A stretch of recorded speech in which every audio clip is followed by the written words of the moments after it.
Welcome, and thank you for coming to tonight's event.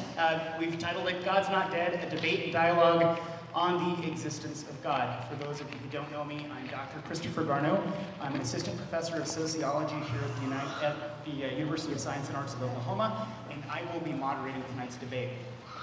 Before I introduce the participants in tonight's debate, I just want to make a few brief comments on the subject at hand. I am a sociologist of religion. It's something that's very close to me. I would say that the debate over the existence of a supernatural deity, it's not a new one, and it's probably not something that we're going to be able to answer any time in my lifetime. But the relevance of this debate is renewed time and time again in popular culture through films like God's Not Dead and others like it. The central debate over God's existence in popular culture hints that there's still segments of society that are debating the role of traditional versus secular values in our lives. Since the early 1990s, we've heard of American culture wars. And while Americans are divided over whether or not culture wars actually exist, films like God's Not Dead and other major media productions highlight the diverse ways in which Americans demonstrate values, beliefs, and ideologies. So tonight we'll use the film as a backdrop for a debate, but also as a catalyst for dialogue between those who believe in the existence of God and those who do not. The goal of tonight's discussion is twofold: to examine the ways in which belief and non-belief are expressed through participants in debate, and also, and perhaps more importantly, to find ways to engage in constructive dialogue between groups of people with highly divergent worldviews. So with that, I'd like to introduce our panel of debaters, beginning with our Christian participants, who will be to my left and your right. So our first participant is Matthew Halsted, and he is a pastor at the First Baptist Church in McLeod. He is also a PhD student in philosophical hermeneutics.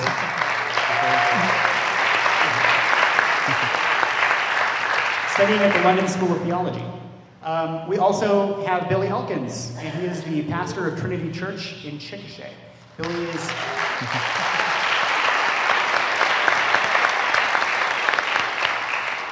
is a PhD student in apologetics and philosophy at the Southern Baptist Seminary Theological Center in Louisville, Kentucky.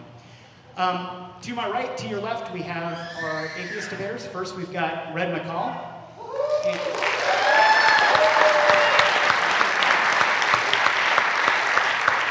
So Red is a volunteer member and former president of the Oklahoma Atheists. He is an electrical engineer living in Oklahoma City. And then we also have Dr. Shelley Rees.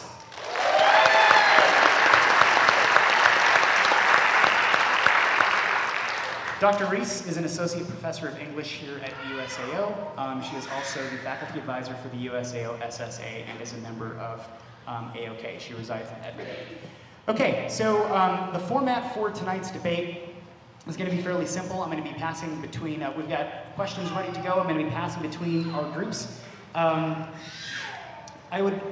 What I'd like to do is offer each side equal time, and at the end of the debate, we will ask for questions from the audience. We're not going to be able to have the audience ask questions directly. So we do have an email account that's been set up specifically for this event. So during the event, if you would like to, on your smartphone, you can email a question to GND, for God's Not Dead, gnddebate@yahoo.com. Again, that is gnddebate@yahoo.com. I'll mention it again at the end, so if you've got a burning question that you'd really like to ask, I'll be checking my inbox, and if we do have time, it depends on time restraints, but if we do have time at the end, we'll be able to hopefully answer your questions. Okay, so for tonight's debate, I would also like to ask that you double check your cell phones before we get going. So make sure that you've got your ringers off. Check mine too. I'd also like to give each side an opportunity to give a basic introduction to the discussion that we're going to have tonight. And I'm going to start with Billy Elkins from the Christian side. Okay.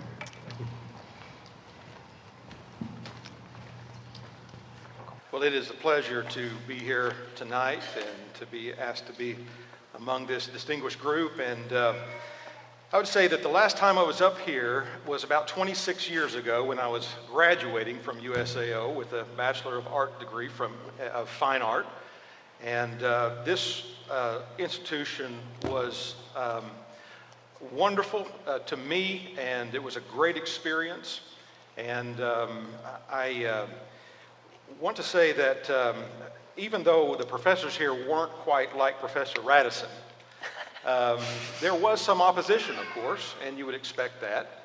But I would say that if the professors are really working on not just shoving down an agenda, but they're wanting students to learn to think, I would say that the professors were very successful in doing that here in my case.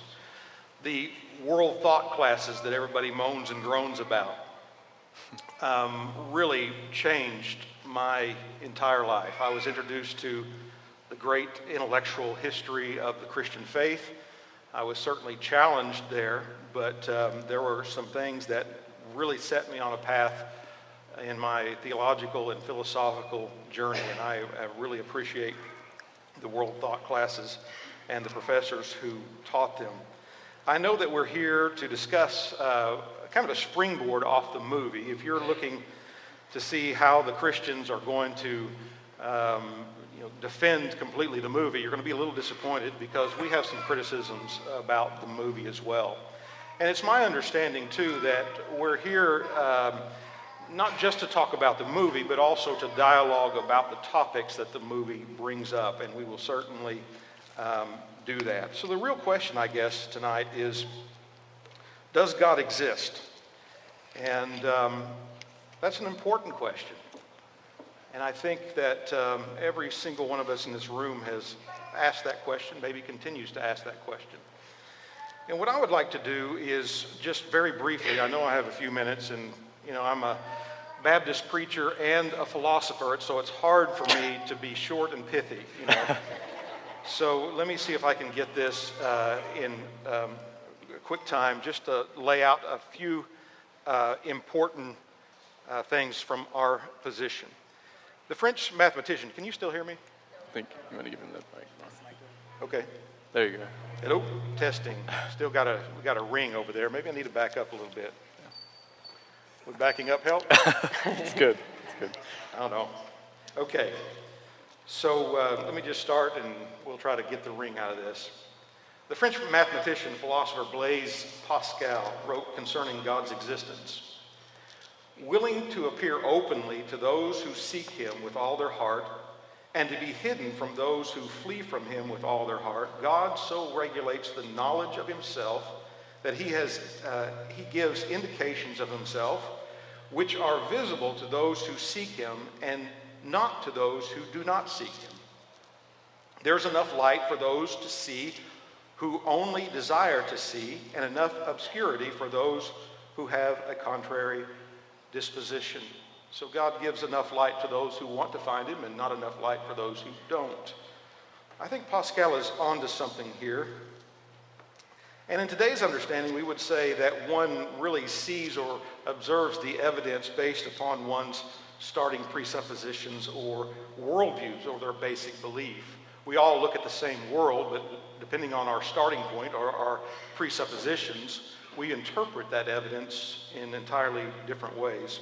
So let me give you very quickly, and I know I'm running out of time here, but let me give you very quickly several reasons, without going into the classical arguments for God's existence, some very quick reasons why I believe it is logical and to believe that there is a creator, is a God. And I'm going to put it in terms of three big bangs.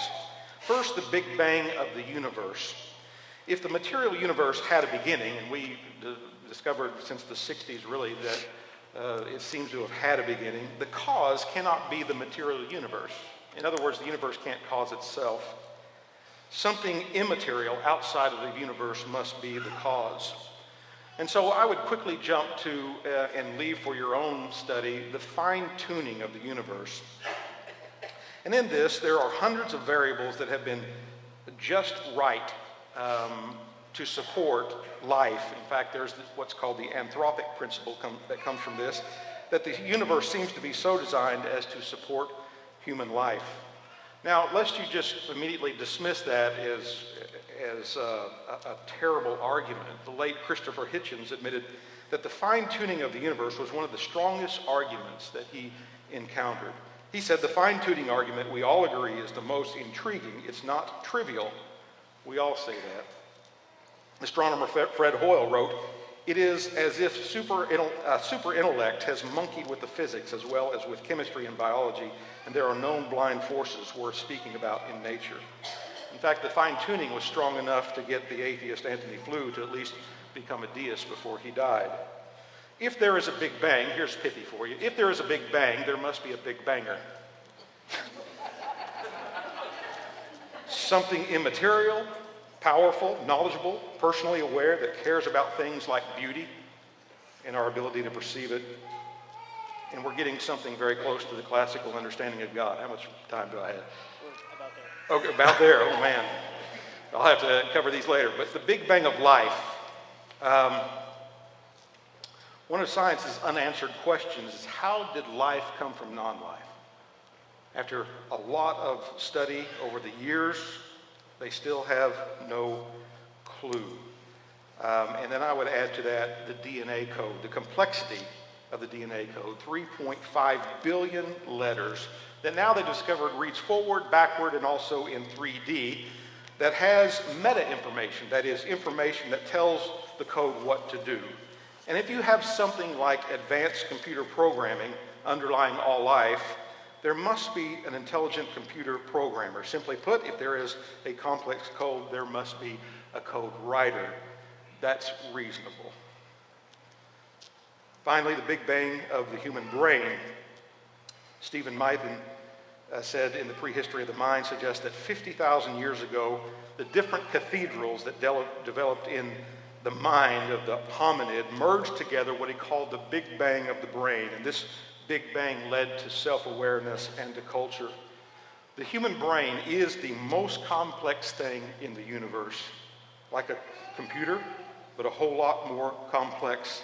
The greatest engineers and software designers in the world cannot reproduce or duplicate its function. Well, they may sometime in the future with advanced technology, develop something that operates a lot like the human brain. But maybe that would even be more evidence that a super intelligence, not time plus chance, designed the human brain. And then, of course, we need to get into our minds and how our thoughts cannot be reduced to the material or to the chemicals. But I would finally conclude, how much time? That's it. I would finally conclude, let me just say this, that most Christians over the last 2,000 years were not persuaded just from arguments. They have, I believe, what we might call the sensus divinitatis, that helps them to understand there is a God. That's why I think most people in the world believe that there is a God. The question, I think, will come up tonight, which God? And I think that's a very important question, and we'll be able to talk about that. But finally, as a Christian, I would say that Jesus Christ showed us who this God is. He came to reveal the Father, and we'll talk more about that tonight. But thank you for your letting me go a little over.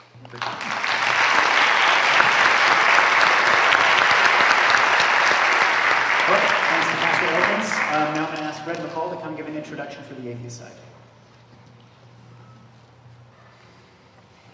Hello. Everybody hear me okay? I'm seeing shaking heads. I'll just keep talking until we get the level. All right, I hear myself. Good, all right. So about a couple months ago, well, actually about a month and a half ago, some divine intervention happened, and this event was canceled due to snow, so I don't know how that worked out, but we got more people this time, so maybe there's something else to say about that. But about 3 months ago, Matthew Halsted and I started talking about some kind of public lecture, what we wanted to do as far as showing atheists the Christian side, and for me, showing Christians the atheist side of the argument, showing that we're good people, that we do a lot of good in this world, and that we're nice people. We're not out there to convert everybody and a lot of the other stereotypes that I'm sure we'll go over here later tonight. So that's kind of the reason why we started doing this, is that we wanted to have a nice big public lecture to bring everybody together so we can have a nice positive dialogue about this subject. I do have to apologize to the Christians in the crowd. I completely understand, as a former Christian, that Christ is very personal to you, and we are basically going to throw that into question. We're going to talk about God. We're going to talk about Christ in a manner that you might be a little uncomfortable with. So I apologize that you might take it personal. We're not necessarily meaning it to be personal, but by its very nature, it is very personal for everybody. I am not a Baptist preacher, so I won't be talking to you very long.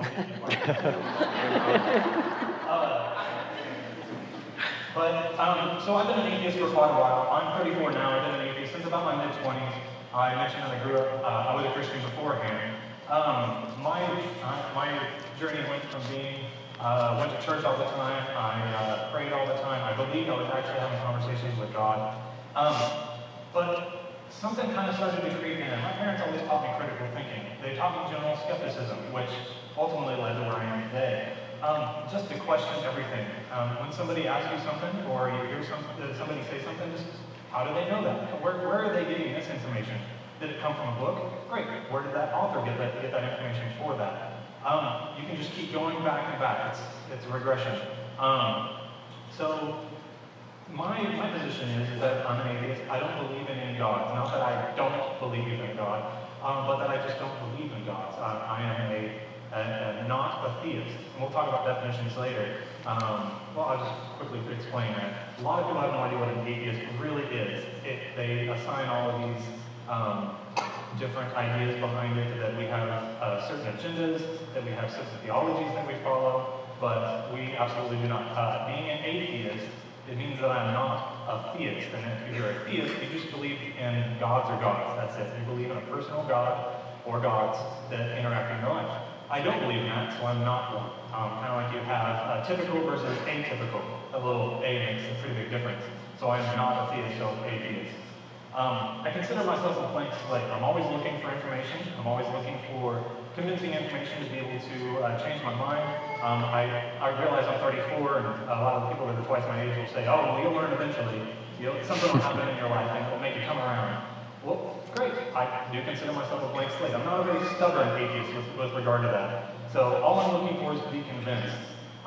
Debates like these are great. My favorite are actually not the ones where it's Christians versus atheists, but when it's like Christians versus Hindus or Muslims, when they have to prove that their God is the right God and why they should worship it.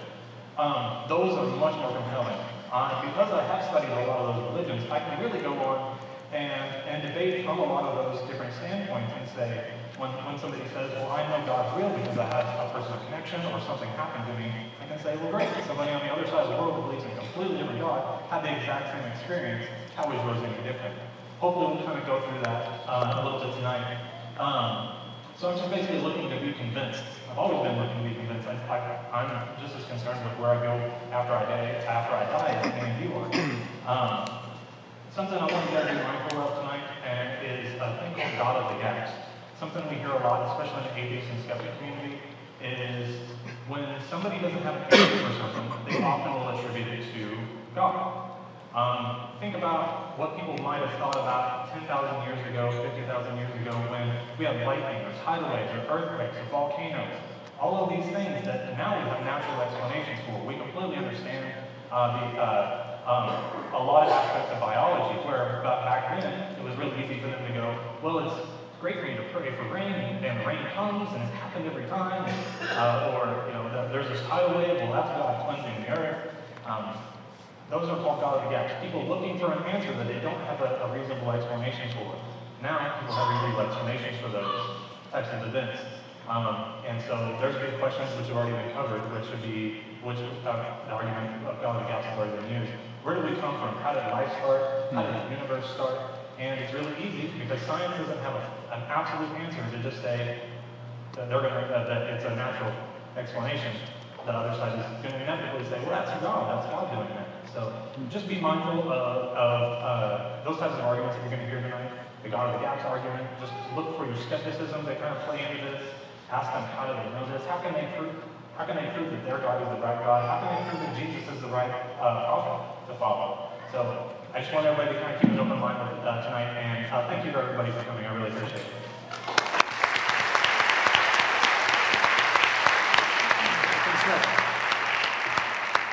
All right, it's time to get to the questions. What I'm going to do is allow 3 minutes for each side. You can decide amongst yourselves who's going to address the questions, or if both participants want to address the questions. So, also, one last reminder, if you have a burning question, if we get around to it, and my phone might die by then, but we'll try, you can go ahead and email a burning question to gnddebate@yahoo.com. So GND for God's Not Dead, gnddebate@yahoo.com. All right, the first question, I'm going to start with the Christian side. The question is, in the movie, there is a scene where the professor tells why he doesn't believe in God. The reason for his unbelief is that even after praying for his sick grandmother, she dies anyway. Is evil in the fact of suffering a reason not to believe in God? Does the presence of evil reinforce either one of your positions? Okay, I think I'll start out with this. I could say beyond a doubt that the problem of evil is the most difficult question from Christianity. But I could say along with that it is a problem for everyone. I think for an atheist and an evolutionist, the problem is, why are you even using categories of good and evil? If from an evolutionary perspective, let's say, and this, I don't want to push buttons or try to raise anybody's ire, but if, say, what we see in the animal kingdom of animals killing other animals when people kill other people, would that not, from an evolutionary perspective, not be called evil? Wouldn't it be called progress?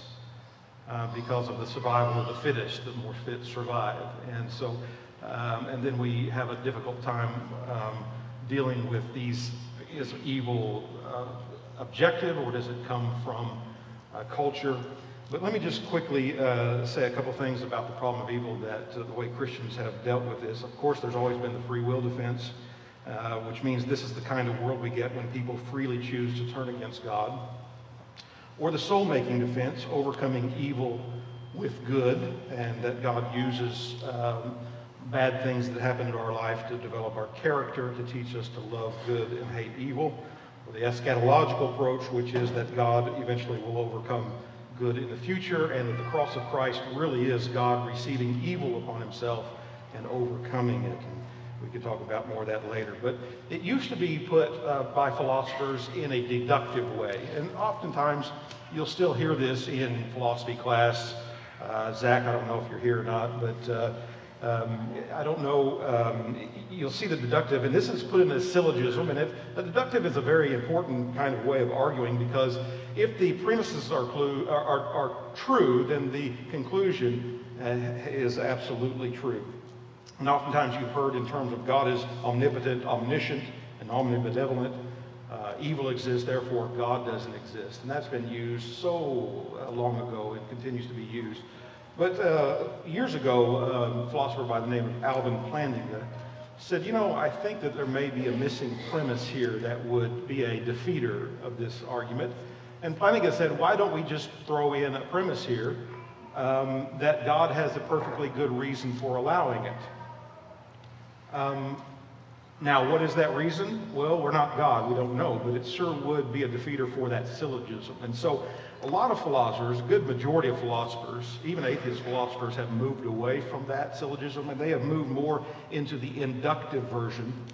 And the inductive version says, well, there seems to be more evil than there possibly could be good coming out of this, so therefore God probably doesn't exist. And in London, a few years ago, the atheists in London put up billboards that says, don't worry, God probably doesn't exist. And they're using this inductive method because you can't have absolute certainty, but there's probability. Finally, as you say, it's over. Finished? Okay? All right, we'll move on from there. I'm sure we'll talk more about that. All right, thank you very much. Do you want me to repeat the question? Sure. Okay. So, the question again, in the film, there's a scene where the professor tells why he doesn't believe in God. The reason for his unbelief is that even after praying for his sick grandmother, she dies. Is evil in the fact of suffering a reason not to believe in God? Does the presence of evil reinforce your position in any way? Interestingly, he also says, his Dean Cain's mother in the film also says that she thinks that evil sort of allows God to how does she say? She says, God lets evil people prosper sometimes so that they'll turn toward the devil or something like that. It's a really goofy jail cell. Yeah, right. So that may be your other part of your syllogism. I don't know. As far as the problem of evil, I think it's only a problem for a theist if you are positing a God who is all-knowing and all-benevolent. If not, then no, it's not really a problem. I don't think it has anything to do with evolution, because survival of the fittest doesn't really mean that things kill each other. It just means that they survive the best in a certain environment. So it's not really about taking out the competition, only that anyway. It's about being the best, and Darwin never said that anyway, but the survival of the fittest just means fittest for your environment at the time, whatever the conditions are at the time. So, I think a lot of people, I've heard that argument a lot. It always kind of surprises me. I think a lot of people think evolution is the only thing that the theory of evolution talks about is animals ripping each other to pieces or something. And that happens, but that's an amoral thing. It has nothing to do with evil or morality. And of course, also, you have to define evil at this point. If we're going to have this conversation, then we have to talk about how we're defining that. And so, you said that just using the term evil suggests that you're somehow buying into some kind of worldview. And I agree that we have to define that, and we're going to define that in different ways, I think. I think evil is usually something that is culturally derived and culturally defined. So, like in all cases everywhere, I'm sorry, I didn't mean to interrupt you. No, you're fine. Is that okay? Okay. In all cases everywhere you said evil is culturally derived. What, every type of evil? For instance, in some cultures it's evil not to go to church on Sunday. In some cultures it's evil not to kill people for not going to church on Sunday. In some cultures it's good to eat people. Are there you know what I mean? It seems like no matter what culture you live in, it seems just like eating people is just wrong no matter what, right? Right, because you have empathy. Because you have empathy and compassion, and you understand that eating people or hunting your own kind is a bad thing. And another reason why we have people that are vegan and vegetarian not wanting to eat other animals, because they understand that animal is capable of thinking. So it's not really a question of evil. It's more of what is harm. Am I harming this? Suffering. Or, is it pointless suffering? Can I avoid that kind of suffering? And so, when you talk about good versus evil, or even about sin, those are obviously worldview construct. But from the humanist perspective, or even a secular worldview, if you want to think about a devoid of religion worldview, then there is harm. And then if there's a chance that you might accidentally harm, you have to choose the path of least amount of harm. That's the most moral, empathetic, and compassionate thing to do. So I guess my question is, there are some things that are just evil no matter where you are. Would you agree with that? That transcends cultural. there are some things that I would call evil no matter what. But would you be okay with someone else saying eating people is okay, because that's what their culture teaches them? Yeah, we're getting into the whole multiculturalism thing. Absolutely. And I actually, some will think that I'm a bad liberal, but I'm really not a multiculturalist. I look at other cultures and I say, that thing that you're doing, that's wrong. And I don't think that I have any obligation to not do that. I'm in complete agreement. There was that movie Alive, where the soccer players ended up, and the plane crashed in the Alps, I think it was, and after so many days they had to make this moral decision of, we're dying, do we eat our dead people or not? And that was a big moral dilemma, and it was divisive, but it came from the different worldviews. So, were they already doing harm? Not necessarily. Were they surviving? Yeah. And I guess my follow-up question would be, you can answer if you want to, but I know, it's kind of gross. But how do you account for transcendent truths like eating people's wrong, or is wrong? How do you account for that? Because it just seems like if all we are just things that are evolving over billions of years, and there's not, there are some things different between us and an ape, but evolutionary speaking, we're just close-knit. So how do you account for objective moral truths? How does a humanist account for that? Well, yeah, I think a lot of that, when you're talking about organisms, when you're talking about one species versus another, kind of like what I was talking about, if you understand the suffering of other things, then you kind of have a morality that's built behind that. Okay. You have to be able to say, I'm just going to hold this pig in this pen for a long time and make it pump out baby after baby after baby without making it move. Right. That's kind of immoral. That's a really bad thing to do. Sure. A lot of people choose to ignore it because it makes them uncomfortable. I can understand that. Yeah. But you have to kind of understand that because you are, well, not you specifically, as humans are one of the top people in the food chain, but yet we're able to understand the compassion and understand the pain of other things. We kind of have an obligation to make sure that we don't harm things. And so that's a your lot of other religions. religions. Just don't harm anything. Sure, yeah. It kind of goes back to the golden rule argument. Golden rule is not a Christian concept. A lot of people think it is. There's a poster that actually hangs in the United Nations and has 13 different world religions on it. And the golden rule is one of the very centers of that, of a lot of those religions. They're in those 13 different texts. A lot of those predate Christianity. A lot of those were geographically isolated away from Christianity. But yet they all point towards this human moral code of not harming people or treating people the way that you want to be treated. So, and again, I'm honestly trying to learn here. Like from your perspective, why should you treat people kindly?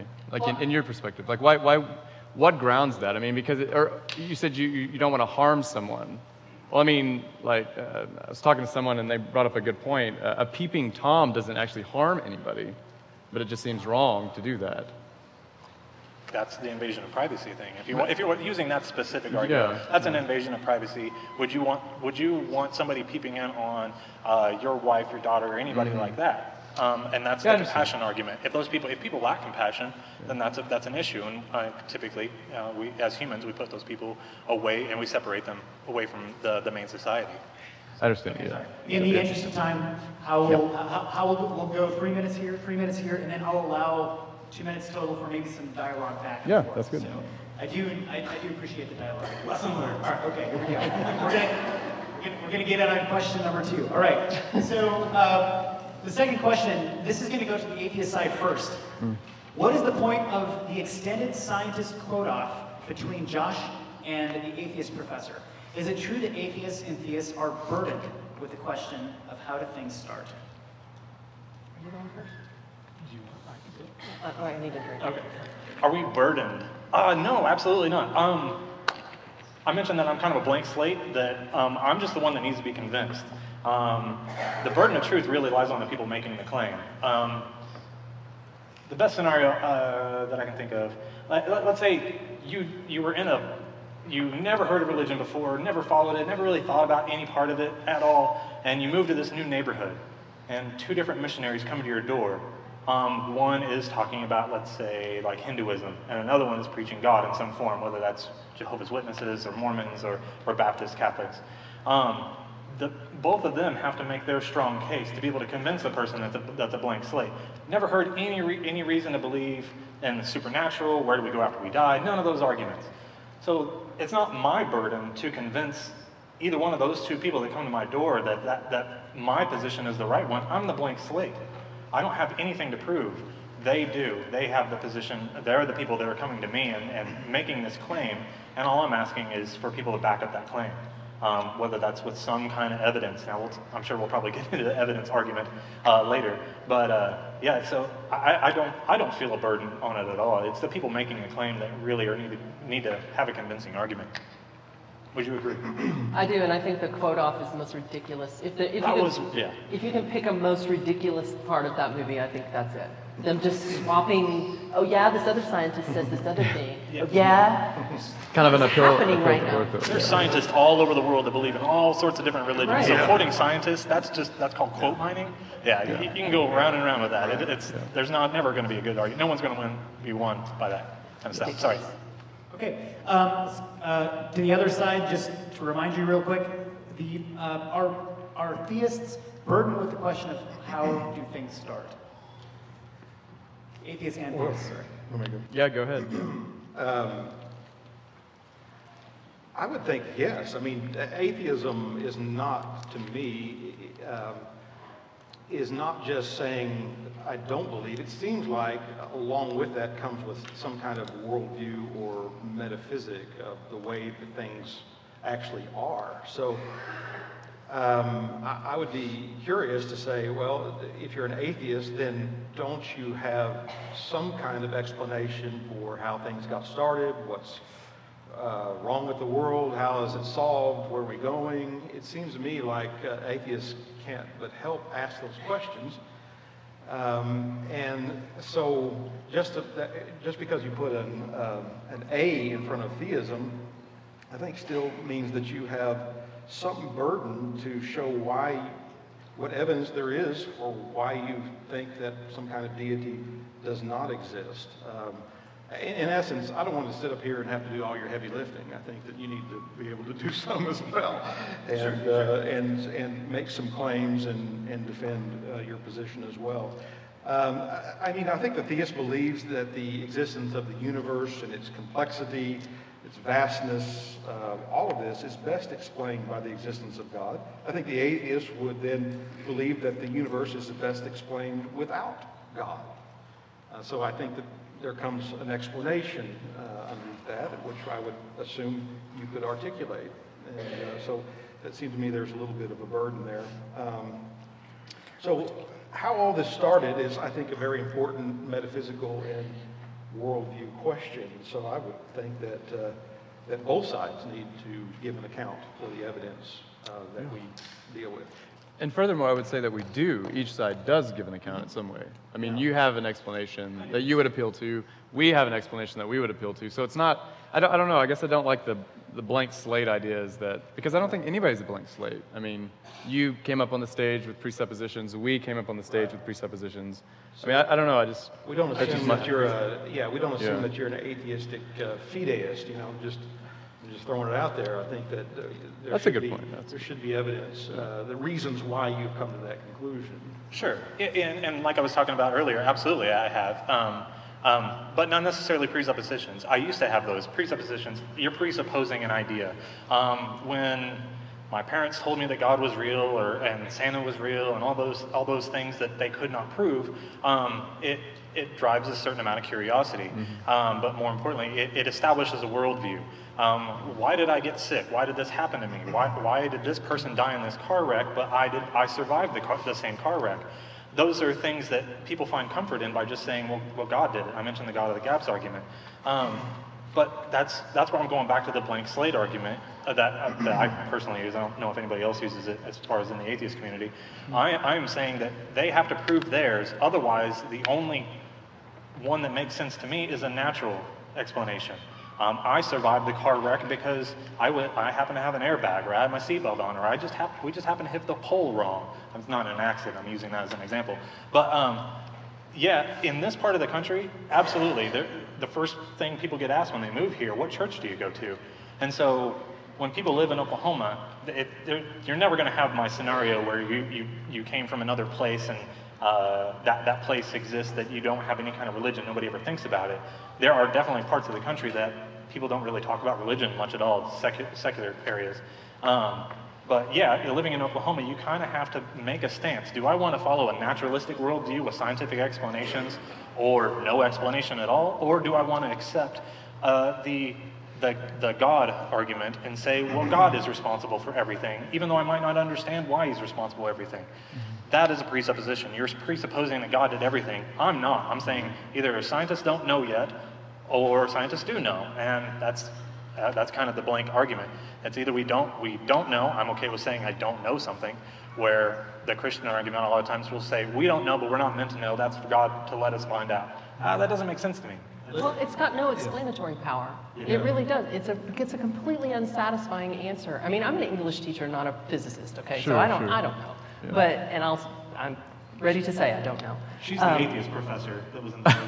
Yeah, that's right. I am that guy. And there are plenty of students here today who can tell you exactly how much like that guy I am. Not at all. But yeah, I mean, there's no explanation there. I mean, so if you look at the universe and you go, oh my, this is so complex and so, impenetrable, and I can't understand it, and so thus I think it must be God.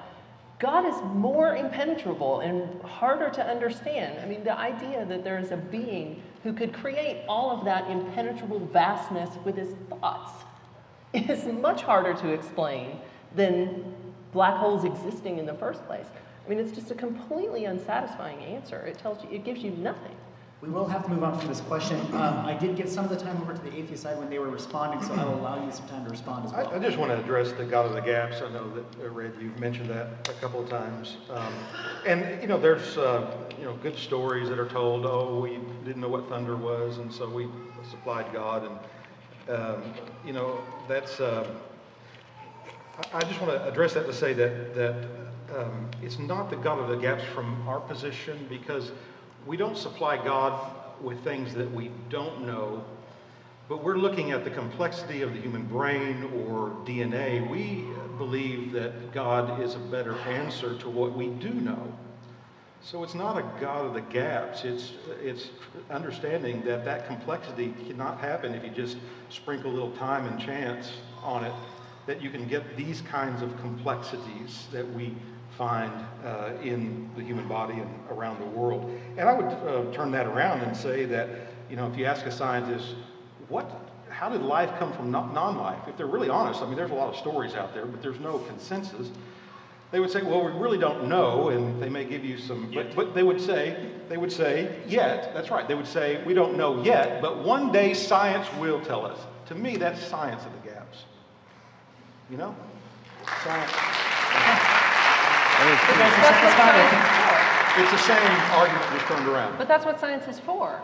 Yeah, well... filling in the gaps. Sure, but you can't accuse us of supplying God what we don't know and then supplying science for what you don't know, you see. So it's the same argument just turned around. And so I just wanted to point that out to say, I don't think that the God of the gaps is a really good argument. Okay. Do you want more time to respond? We're okay? Okay. So if we're satisfied with that answer, and we can probably revisit some of these issues in a subsequent question. Question number 3, I'm going to turn over to the Christian side first. So in the film, Professor Radisson gave up his Christianity to become an atheist, only later to give up his atheism to become a Christian. Is there any evidence that could be presented to you, asking the Christian side first, that would cause you to give up your theological position? Yeah, so absolutely. I know there's a lot of misperceptions about this, because when you say religion, you say, oh, he just accepts his religious tenets by faith, in a sense of wishing. But Christianity never started off like that. I mean, you read early Christian texts like Paul's letter to the Corinthians, and you don't have to agree that it's an inspired text. You don't have to agree that it's an inerrant text or God's holy book, but you do have to say that it's an early Christian text. And when you look at the early Christian text, namely Paul's letter to the Corinthians and the part of it that we call chapter 15, what Paul's doing here, he's saying he's appealing to an event that happened within history. And that event is the resurrection of Christ. In fact, he goes one step further. He says, if the resurrection of Christ did not happen, then we believe in vain. And so the answer to that question real quickly is, would I give up my Christian faith? Or is there any circumstance in which I would have to give up my Christian faith? Absolutely. If you could somehow show me that the resurrection of Christ does not fit the facts that we know about, I'd love to have a conversation about that. But that's as a Christian. As a theist, someone who just believes in God, I'm not sure. It'd just be terribly difficult, just not based on my own wishing or wanting, but quite honestly, just where the facts take us. And if you want me to follow up with why I think that, I can. Okay, we've got time. All right, there we go. So I like to start with what we both have in common. When you talk about God, you automatically are saying something theological. The Greek word for God is theos. And so when we're up here, we're having a theological argument. I don't want to pretend for a moment that Shelley and Red have any common ground with Billy and I about theology. There really is no common ground. But there is one thing that we do have in common, and that's that we both believe in the physical universe. I mean, you guys believe in the physical, I believe in the physical universe. There are such things as trees, planets, shoes, stages, grass. And so we have to ask ourselves, where did it come from? And so we really have two options here. The universe, the physical universe, when I say physical universe, I mean everything physical, space and time. When you when you look at the physical universe, you have to ask yourself one question. Well, it's an either-or statement. Either the universe had a beginning or it didn't have a beginning. If it didn't have a beginning, then you're saying that the universe, the physical space-time universe, is eternal. I mean, it always existed. Now think about that for a moment. That would commit you to have to explain away what philosophers call an infinite regress. If the universe always existed, that means that you would have an infinite amount of time in the past. And if you had an infinite amount of time in the past, it would take how long to get to the present? An infinite amount of time, which it follows that you would never arrive to the present.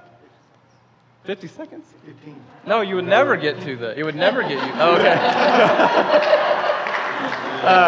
50 seconds, so let me hurry through this. Imagine you had an infinite amount of dominoes and you were looking at one. If it took an infinite amount of time to get you to your domino when you knocked it over, how long would it take to get to your domino? An infinite amount of time, it would never happen. So I think it's safe to say the universe had a beginning. And by the way, the scientific community believes that it had a beginning. Atheist scientists believe it had a beginning. It's called Big Bang cosmology. So if the universe had a beginning, then you have to ask yourself another question. That the beginning was either caused or uncaused. Now, if the beginning was uncaused, that's absurd to me. I don't think I have to explain away why I believe that every effect or every beginning has to have a cause. I don't have to prove to you that 2 + 2 = 4. It's a properly basic belief. I don't have to prove to you that I see an audience before my face or that I have a pain in my right knee. It's a properly basic belief. We didn't do that to his knee. No, they didn't. Okay, let's start with the atheist side. Is there anything, same question, is there any evidence that could be presented that would cause you to give up your position? Yes, I did it already. I used to be a Christian. How about now the atheist? Is there anything that caused you to go back? I probably, sure. Yeah. It would have to be pretty, pretty convincing. It would have to be... Can I finish my part real quick? I was almost done. It wasn't going to take an infinite amount of time. Either you believe the universe's beginning was caused or was uncaused. I don't think you can have an effect without a cause. But physicists say that you can. And they also think that time was created when our universe was created. Talking about time in that way becomes nonsensical. And so... I completely agree. Yeah, I think time, I said space and time when I included that in my definition of the universe. Yeah, it's a creation, I agree. And so if the beginning of the universe was caused, then you have to ask yourself one last question. It was either caused by someone outside of space and time, or it was caused by itself. It was self-caused. Now think about that for a moment. In order for something to cause itself to come to existence in space-time, it would have to exist before it existed in space-time to cause itself to come into existence. That's absurd. And so I think... So are you saying that God did it? Like, what are you saying? I'm just saying the evidence points to it. The evidence points to it. Yeah. But that's your version of evidence, which, okay. which I would like to go into is what we're talking about with evidence, because Let me pass the baton to you. Sure. This is a perfectly valid argument. It's everything that begins to exist has a cause for its existence. The universe began to exist, therefore the universe has a cause for its existence. That's a valid argument. You have to accept the conclusions. If you don't, then you have to show what in that argument is wrong or untrue. So what part of that argument is unconvincing? Well, I can address your question or the main question, but the problem with it is that if we take science, the beautiful thing about science, and let me talk about that for just a quick second, it gets a bad rep because there's a lot of bad scientists. Like for instance, they're Baptists, but we don't say that Westboro Baptist is the same people as them. They're completely different. Scientists are the same way. There's people that do science really badly and they don't allow it to be peer-reviewed. Peer-reviewed means you give your results and your ideas to a completely blind set of people that have no idea what they're supposed to be finding out and seeing if they can replicate it. That's the beautiful thing about science, is that it's replicatable. That to me is evidence, if you can provide me with that kind of evidence. Now, as a society, we accept another form of evidence in the way of the judicial system. Somebody said that it happened to them. thus that's the evidence that this person went to jail, that this person committed the crime, thus they go to jail. That to me doesn't fly. I want video evidence. I want DNA. I want fingerprints. I want science that's replicatable that proves that that person was there at that scene. The testimonies that people say about God, how it's, I saw an angel that came to me in the middle of the night, or there's a guardian angel watching over me, or I have conversations with God and there's this voice in my head. That to me is anecdotal. That is a very personal thing. It's non-replicatable. It's not science. So now that you understand what the idea is behind having somebody else replicate the results, that's the problem with the Big Bang, and why that's a favorite among a lot of believers is that it's something that we just can't reproduce. We have no idea what happened before the Big Bang because, like she said, that's when time began. If you think of it like, what's the furthest point that you go north before you start going south? North only goes so far. Time only goes so far as we know it. It started at the Big Bang. Everything expanded from there. Do we know anything before that? We don't. It didn't leave a trace. Everything's theory. Everything's an idea. There's bad scientists out there that start to point, bad scientists. There's people that hypothesize that have these ideas that maybe it was a multiverse theory and maybe it's just ever expanding and then it contracts again. We don't know what happened to it beforehand. There's no signs of any direction that we can go to learn about that. But I'm not ready to say that having that be my sole evidence for an existence of a God. I'm just saying we don't know, and I'm perfectly fine with saying that I don't know. At least, out of all those choices, at least allow that a God, like we find in Scripture, who is, by definition, outside time and space, not contained by the material. Do you at least allow for the possibility that it could be a God? Oh, sure, absolutely. Okay. I'm not saying, once again, I'm not a staunch, put my foot down type person. Is that a possibility? Absolutely. But it's a long way to go to say that God cares about my life and interacts with my life, and that he sent a prophet to die for my sins. That's a long At which point that question becomes not, is there a God, but which God is there? But I think what we're trying to establish is there a God? Well, sure, you have to start with, is there a God? Yeah, and just because it sounds nice and convenient and it answers a question that we don't have a way to prove, but does it affect our life to know exactly what happened before the Big Bang? It could. How would you think that it would impact our life? Looking at it through my goggles, my eyes. Yeah, so I mean, I guess it would, because and maybe this is just me, I like to have a coherent set of beliefs. Coherence in my beliefs, very important. I want to say something that Shelley said at the beginning. She's an academic, she works here, and she's committed to questioning, or one of you said that, questioning and not just taking things for granted. I want every Christian to do that too. I question things by nature, and I like things to be coherent. It just seems to me that if I care about coherence in my thoughts and my beliefs, then I'm going to have to just say, look, the universe had to have had a beginning. If it had a beginning, it was either caused or uncaused. To say it's uncaused is just absurd to me. Therefore, it had to have a cause, and it was either self-caused or caused by something outside of space and time. To say it's self-caused is an absurdity. It cuts off the branches. Therefore, magic is absurd to me. Yeah, I mean, you do see that, right? Well, that what you're positing is a supernatural answer. Yeah, and, no, and to me, that's always going to be absurd. I'm saying it. The evidence. Yeah, go ahead. Well, and but that doesn't come to you from the evidence. That comes from you a priori on your commitment. So you will never, from your position, ever see any evidence. Well, that's sort of the answer, actually. As I was sitting here, I was thinking, finally, I think that my answer to what would convince me to at least be more open to the possibility of any God that you wanted to talk about, that anybody wanted to talk about, would be something that convinced me that magic is possible. That there is such a thing as the supernatural. Well, if the evidence pointed that, so what part of my argument, I mean, call it magic or miracle, but what part of my argument doesn't lead you down the road to say, my goodness, somebody outside of space and time had to have created this? What part of the argument is problematic, I guess, is what I'm asking. Like, do you believe the universe could be self-caused, or do you believe it could be spontaneously uncaused? Because it seems that, so if you believe that the universe is uncaused, it could cause itself, that's not science, because it's neither falsifiable or repeatable. No, that's where I heard it. Yeah, what now? Physicists. One of the theories is that the matter that ended up creating the universe has always existed. Now, I mean, again, that's as far as I can go with it. Yeah, I'm not a physicist either, but it just seems to me that belief in God is both rational and intelligible. I mean, No, I think it's punting. We're so what again? What part of the argument is it punting? I'm sorry, Chris. We're at about equal time for this question right now. Our next question is I have to work similar with to Chris. this. Yeah. And I don't want to discourage discussion because I think this is really important, but Yeah, sure, maybe go we ahead. can kind of retool what we're talking about into Yeah. the form of the next question. I'm going to shorten up the time on this a little bit because I think we can wrap up with what the conversation was in our previous question.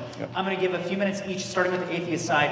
And the basic question is, in the movie, both the Christians and the atheists had to defend their own positions with what they thought constitutes proof. So to the atheist side first, how do you define evidence or proof? What is that to you? Can I continue? Oh yeah, go. All right. So I talked about evidence and what evidence means. Is it anecdotal?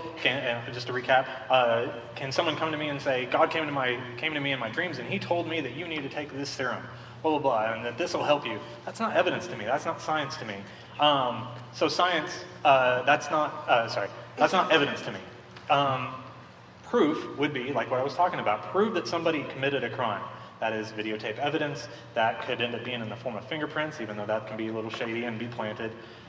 There's different ideas of what proof is.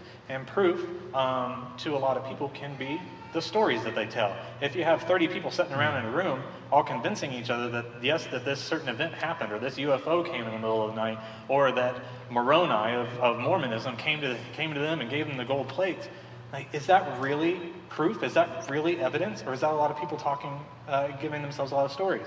Do the little hologram bracelets really give you balance just because you can be tricked into believing it? Or can a magician walk on water that you saw on television? I saw him do it. I was there. He was on stage. I saw the water. I saw him do it. Does that mean he did it? He actually walked on water? No, he's a magician. So proof means things to a lot of different people. Evidence means things to a lot of different people. And unfortunately, we get lost in this argument a lot. The atheists, theists, and even other religions is what constitutes evidence, what constitutes proof, what is convincing evidence, what is convincing proof. I'm convinced by different things than what they're convinced by. And so thus this argument still goes on all the time. It's because there's a difference in the terms. I actually don't think there's much difference between us, though, because I don't think you have to have scientific proof to have knowledge. And I don't think That's another word that we have a problem with. What's that? Is knowledge. Yeah. Well, Your version of knowledge is not my version of Well, knowledge. let's do a thought experiment here. There's a lot of things that people claim to know, but they don't have certain proof for. Well, that would be belief. Okay. Well, let's think about that. Say someone out here asks me. I ask them, when's your birthday? They say March 1st, 1975. I say, really? How do you know that? My mommy told me. Well, maybe she was lying to you. I mean, how do you have certain proof? Well, she showed me the birth certificate. Yeah, but that could be falsified or fabricated. I mean, how do you know that someone actually loves you? They could have married you for your money, right? There's a lot of things. That didn't happen to me. Yeah, I know the joke's on my wife. I know. But I mean, that's the thing is we're not talking about proof, only just proof. We're talking about knowledge. Can we say that we know God exists? I think you can. I mean, you don't have to have scientific proof for knowledge. I think science and the scientific method does lead you to knowledge on many good occasions. It's a great thing, but it's not the only way to knowledge. But once again, people will say they have knowledge that Christopher Angel walked on water. Sure. Is that knowledge? I mean, just because they experienced it and they were there and they saw everything, does that mean that they have knowledge that happened? No. Or they believe that he did. Yeah, I think they had faith. That we have to go back to the justified true belief. Yes, right? So yes. it has to be true, and if that's not true, then it's not. It's not knowledge. It's not knowledge. So that's where I would take that. Yeah. So I mean, but we have. But the reason I accept my birth date as March 13th, 1984, is because I consider my parents a reliable source. So I think knowledge can rest on reliability. Knowledge can rest on. I mean, you can have justification for your belief in certain scenarios. So I don't think that the God question is only answered by science. Well, it can't be. It could be. It can't be. Because Oh, you said it can't be. It can't be because science is about reproducing a result. I almost said reproduction. Science is about reproducing a result in a natural world. If science is using natural means to test something that's supernatural, you can't do that. So you can't test the supernatural with the natural. Okay, so you would agree, though, that science isn't the only way to knowledge, though? Because there's things you believe that isn't verifiable and falsifiable and repeatable. I mean, I guess it depends what you call science. I mean, do you just mean empiricism, or, I mean, do you mean actual, like, scientific method? Yeah, so I'm just kind of going with your guys' definition. Science to me, sentia, knowledge, it's broad for me, I guess, but science in terms of scientific method is what I'm critiquing, I guess. Yeah. So I don't think we need to limit ourselves just to science for all questions of life. Well, once again, we're using science and what I feel kind of a negative connotation. As science, it just means, can somebody else reproduce it? Can somebody else be able to take my results and prove that I'm not just like deluding myself? Prove that I just didn't have a weird waking dream. Yeah, and if they can't do that, would you say that's not knowledge then? That is their belief. But Knowledge some beliefs are true. Some beliefs are true. Sure, Like some beliefs are true. like your belief in your birthday is this date. That's true, but you can't. How do you verify But that goes back to the reason of doubt. Like, do I have a reason to doubt my mother and to doubt my birth certificate and to doubt the hospital? So it's a reliable witness. And I think that's kind of what we're getting at here, is that Christianity, we're basing our faith not just on a blind leap in the dark. We're basing our faith on reliable witnesses, eyewitnesses of the events, those who, and it would be the same, I think, if a lot of students don't do the science, but they rely on the eyewitness of their professor. So in that sense, they believe that to be true, what their professor is saying. And so I guess it comes down to which is the witness to a particular event. Is that sufficient? And we would say it would be. If you can respond in 30 seconds, we'll have equal time. So the question is it a reliable witness to say that the people in the nurse or in the doctor's office that delivered me, were they reliable witnesses? Yes, because they were there. But the people that wrote the books of the Bible were not there. They claimed to be there, but they came, came 40 years after. Wow. Whoa. All right, go ahead. Were they actually there? Well, if they were, why didn't they write it down pretty immediately like the doctors that delivered me? Why did they wait at least 40 years, which is widely believed by a lot of Christian scholars? But we're talking about... go right ahead. Also, Yeah, sure. It's a totally different thing to believe someone who says you were born on a certain date and, your body feels as if it's probably around that age. Or But to kids believe, can make you feel older. Right, Yeah, yes. so. Or to believe... them telling you, actually, though, you were a dragon when you were first born, and then we sprinkled some stuff over you, and you turned into a baby. Like that, I would need more juice, right? And this is where you and I are in complete agreement. Right, so I think we're good there. So, it's a totally different thing to talk about whether or not you believe something like when you were born, as to believing that there are supernatural beings who can create universes with their thoughts. If the Christian side wants 60 seconds to respond, I do. Move on. Absolutely. So you made a claim that the first witnesses read weren't there to experience the events. In the Bible. In the scripture, the disciples to experience the resurrection and stuff like that. They claimed to be there, but it came 40 years after, which people don't do that. Okay, No. Know that they weren't there. Well, Christian scholars agree with me. Oh, they don't. Okay, majority of Christian scholars agree with me. I've been dealing with Christian scholars for a long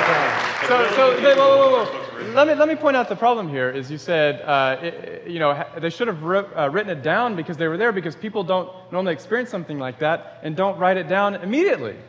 Yes, modern people don't do that, but we forget that the first century Christians were not modern people. They didn't even read that much. They relied on oral tradition, and there's a good case that can be made that oral tradition obviously preceded the written tradition, scripture.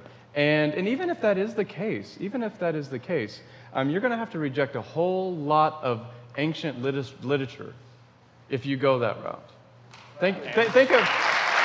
we don't possess Plato's original writings. We have copies of copies of copies. Some of those originals are lost, but some of the copies came 1,000 years after the fact.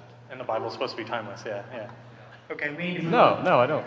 All right, thanks. Oh, it wasn't timeless. All right, next question is going to go to the Christians first. So this question, Dostoevsky is quoted in the movie with famous saying, "If God does not exist, then all things are permissible." Do you believe that to be true? Why or why not? Well, I think so. I think that that was an important, I don't know if you've read the book Brothers Karamazov, but that was an important phrase. I think if I remember right, that Nietzsche picked up on. Jean-Paul Sartre called this Dostoevsky's quote the starting point of existentialism. I don't know if you would agree with that or not, but I think there's two routes to take. If there is no God, I think that would mean that there would really be no real overarching meaning or purpose in life. You have to kind of abandon that. And your only route to take would be either nihilism, which would be there's no purpose in life. And I guess there's two kinds of nihilism. There's the professional philosopher nihilism that writes books that life has no meaning. And then there are those who are practical nihilists who are despair of life and maybe even leave this earth. But I define existentialism as kind of an optimistic nihilism. Since there is no overarching meaning or purpose, you have to find and discover your own. And that would be true of morals and ethics. So if there is no purpose or meaning, you have to create your own. And so if there is a God who created all things, then I would suggest that that means that purpose and meaning, there is purpose and meaning in life. He gives the parameters of right and wrong. Right and wrong are objective. There are things that are truly right and truly wrong, and it's not a matter of my opinion or of culture, but there are things that are clearly right and wrong because of God. And so if there is no God, then there's no clear right and wrong. There's only a cultural construct. There's only my opinions or my desires to treat others kindly or something like that. But when we see a society beginning to abandon this idea of God, I think Nietzsche was really troubled by what would happen finally when people came to realize in a practical sense that God doesn't exist. I think he was kind of concerned what that society would look like. I mean, my parents are here, and I'm grateful that my parents are here. They remember when they were young that they didn't even lock their doors at night. And you would be absolutely insane if you didn't lock your doors at night now. Now, our society is degrading. I think even atheists would agree that there is a degradation. And what has changed? I think it is this matter of worldview. If you think in the end that there's ultimate justice, that you will stand accountable to your Creator one day, then you will have a very good reason why to be moral, because you will give an account. And of course, the Scripture tells us that we will be judged according to our deeds. And so that certainly is a part of that. But if you come to the realization in your mind that, oh, there is no God, there's no accountability, so there's really no difference between a Hitler and a Mother Teresa.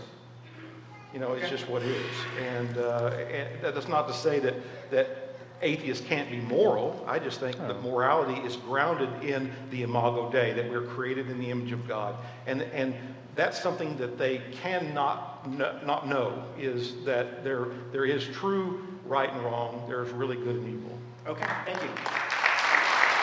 Asking the atheist side the same question. So, do you believe, I guess the same question, if God does not exist, then all things are permissible. So how do you respond to that statement? First of all, I would say, this is getting a little quote-offy for me, but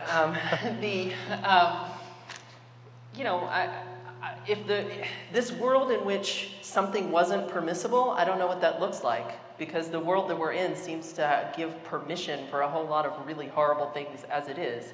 So, I mean, there's plenty of them going on all the time. So I don't really know how you reconcile that. I guess you mean permissible until you're dead, and then that's when everything will get cleaned up. That's not very satisfying. But and as far Matt asked earlier what the source of humanism is, because you're talking about morals, and why would you be a humanist if you don't have some authority from on high delivering that message to you? And the answer is because it makes my life better, demonstrably, and it makes the lives of the people around me demonstrably better. We are happier with each other. We are kinder to each other. And you have the immediate benefits of that are tangible and observable. And I don't need to think about whether or not some judger from beyond someday is going to say that I did it right. because I have the immediate evidence. So would you give up ultimate justice then? There is no justice then. You would just say, Hitler, he got away with it. You know, he offed himself or whatever, and he got away with it. He did get away with it. He Yeah. killed a bunch of people. And from our perspective, he did not get away with They it. suffered and died. Those people Right. suffered and there was died. an ultimate accountability, you see. So we haven't No, given I up mean, on I ultimate understand why justice. that. I understand why that's painful. It's painful Right. to everybody to think that somebody gets away with something like that. There are people right now doing horrible things as we sit here, and I'm saying that as a humanist. I love people, but you know, the fact is that as we're sitting here, somewhere somebody is doing something horrible, and some of those people will not get caught. Yes, they will. And that is very well. You say that because that makes you feel better. Well, I don't Just say because it makes you feel better is not necessarily a reason to believe Oh, it. sure, I agree. yeah. Just because it makes you feel better. Yeah. I mean, I really But think- hold I on, think that just cuts both because, ways. but yeah, just because your humanism makes you feel better doesn't make it true either, right? Well, it doesn't have to be true in some cosmic sense. I didn't claim it was true in some cosmic sense. I just But- claimed that it's yeah. demonstrably. It's not that it's demonstrably true. Yeah. It's that it demonstrably makes me happier, And is that and and it so makes what? me have Why a more did why positive effect on the people around me. is that a reason you're a humanist then? Sure. But just because it makes you happier doesn't make it true. I mean, that's your own criterion. I don't know what you mean by true in that sense. Yeah. So if I can't say, I can't believe in eternal justice just because it makes me happier, then why can you believe in humanism just because it makes you happier? Well, because I do it. It's not really even a belief. It's it's a not. worldview. Like you say, it's opposite from your worldview. We're taking the naturalistic standpoint, and the naturalistic standpoint combined with compassion and empathy is humanism. And it does suck that people like Hitler got away with it, because to us, in our worldview, he's not being eternally punished. He offed himself. He's dead. He's not thinking. Yeah. He doesn't exist. So Sure. wouldn't it encourage some other folks around to become like Hitler if there is absolutely no encourage them to say, hey, he got away with it. Why don't I just wield power? What? Not you. No, not you. But what I'm saying is, but we understand justice, though. We want criminals to stand before Well, a judge we have jail and systems to for a go to reason. jail and all that, Honestly, right? it's kind of because God doesn't work fast enough. We have jail systems. We have that. We have people that get caught by police that then have to go stand trial and get segregated. And we segregate them away from the normal society because they're a danger to society. God doesn't intervene when someone's getting killed, and more people are getting killed, but police do and humans do. That's why we're humanists. Yeah. I think what I was getting at though is just consistency. Why can't I believe in eternal justice if it makes me feel better? Well, not If too you long. if you can believe in humanism because it makes you feel better. You can, but you're not Yeah. going to convince it. You're not going to convince other people that way. Sure. Yeah, so I mean, I agree. I mean, I wouldn't ground everything on my happiness, but I'm just trying to point out inconsistency. My point is, I don't think humanism can account for these objective morals and the sense of justice that we all crave. And in fact, I mean, I know you crave it. I mean, I think that's obvious. You crave justice, and who doesn't crave justice? Like Shelley said, somebody right now is doing someone evil at this moment, and yeah. Sorry. Evil, harm. Sorry. harm. Yeah. Well, Lightheartedly. yeah, I understand. So, yeah. Okay, we're at about equal time on that one. Thank you very much. All right, next question. We're going to start with the. We did great with that one, but right on time. All right, next question. To the atheist first. So the film obviously was produced by Christians. Do you feel that the film did a good job in demonstrating the message of Jesus Christ? Eek. No. And I imagine there's probably quite a few Christians in here that would agree with me.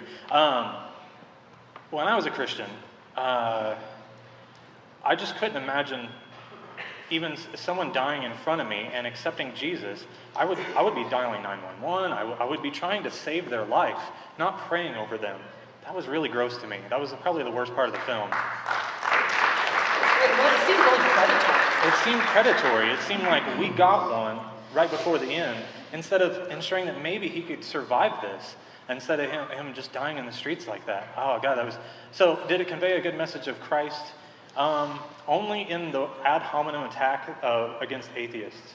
I think that that's about the only way that it had helped. It made atheism look really bad, and if I was a Christian looking at that and didn't have any concept of what atheism really was, I would say, wow, atheists are really bad people. I have the right faith, and I should probably be a little bit more like these people. But there were still points in the movie that made me cringe when thinking about it. So I don't believe it did a really good way. It didn't convey a good, proper message of Christ and salvation and what it really means to follow Christ's teachings. I think that it actually kind of did a really bad job at that. If I should try to, I can't even squeeze it all in. I'd have to go through line by line with the film, like that was wrong too, and this is bad, and this is bad. But the death scene at the end, the deathbed confession was probably the worst part of the film, and I just think it was very off-putting, even to a lot of Christians. Here's a big thing. I have a lot of Christian friends, believe it or not. But I didn't get a single text at the end of that movie. I didn't. So how convincing could it have been if I didn't get a single text, no wall posts on Facebook, nothing? Yeah. So I don't know how convincing it really was for anybody. It also makes college look really bad. Yes. And college is not like that. No. There is nothing like that about college that is in that film. It is like... There's all, yeah. I want to say, like, I agree. I agree with that. I went away. There's a lot of good positive things I could say about the movie in terms of some of the arguments. I'm a real boring person, so if I were to make this movie, it would have been 5 hours long, and it would have been in front of a podium, some dude giving a lecture. You know what I mean? It'd just been really boring. You can't do that when you make movies. You got to have antagonists and protagonists and all those guys. But I will say, though, there's two things. You mentioned an ad hominem attack, and what that meant. What that means is that there were a lot of arguments against the person, specifically Professor Radisson. There were a lot of implicit things. They were character attacks. Character not attacks. necessarily atheism attacks, they were character attacks. Yeah, and I'm with you there. I mean, I kind of felt like, well, two things. I was a philosophy undergrad too, and in a very liberal department. I was a Christian at the time. My experience was actually the opposite of that dude, that kid's experience. Josh, I guess it was his name. And again, a very liberal faculty, and I was encouraged to even bring Christian writings, and we would read them. It was a place of thought and exchange and dialogue. My biggest fear walking out of the movie was like, my gosh, I think a lot of people are going to go home thinking, I'm never sending my Christian kid to a secular university.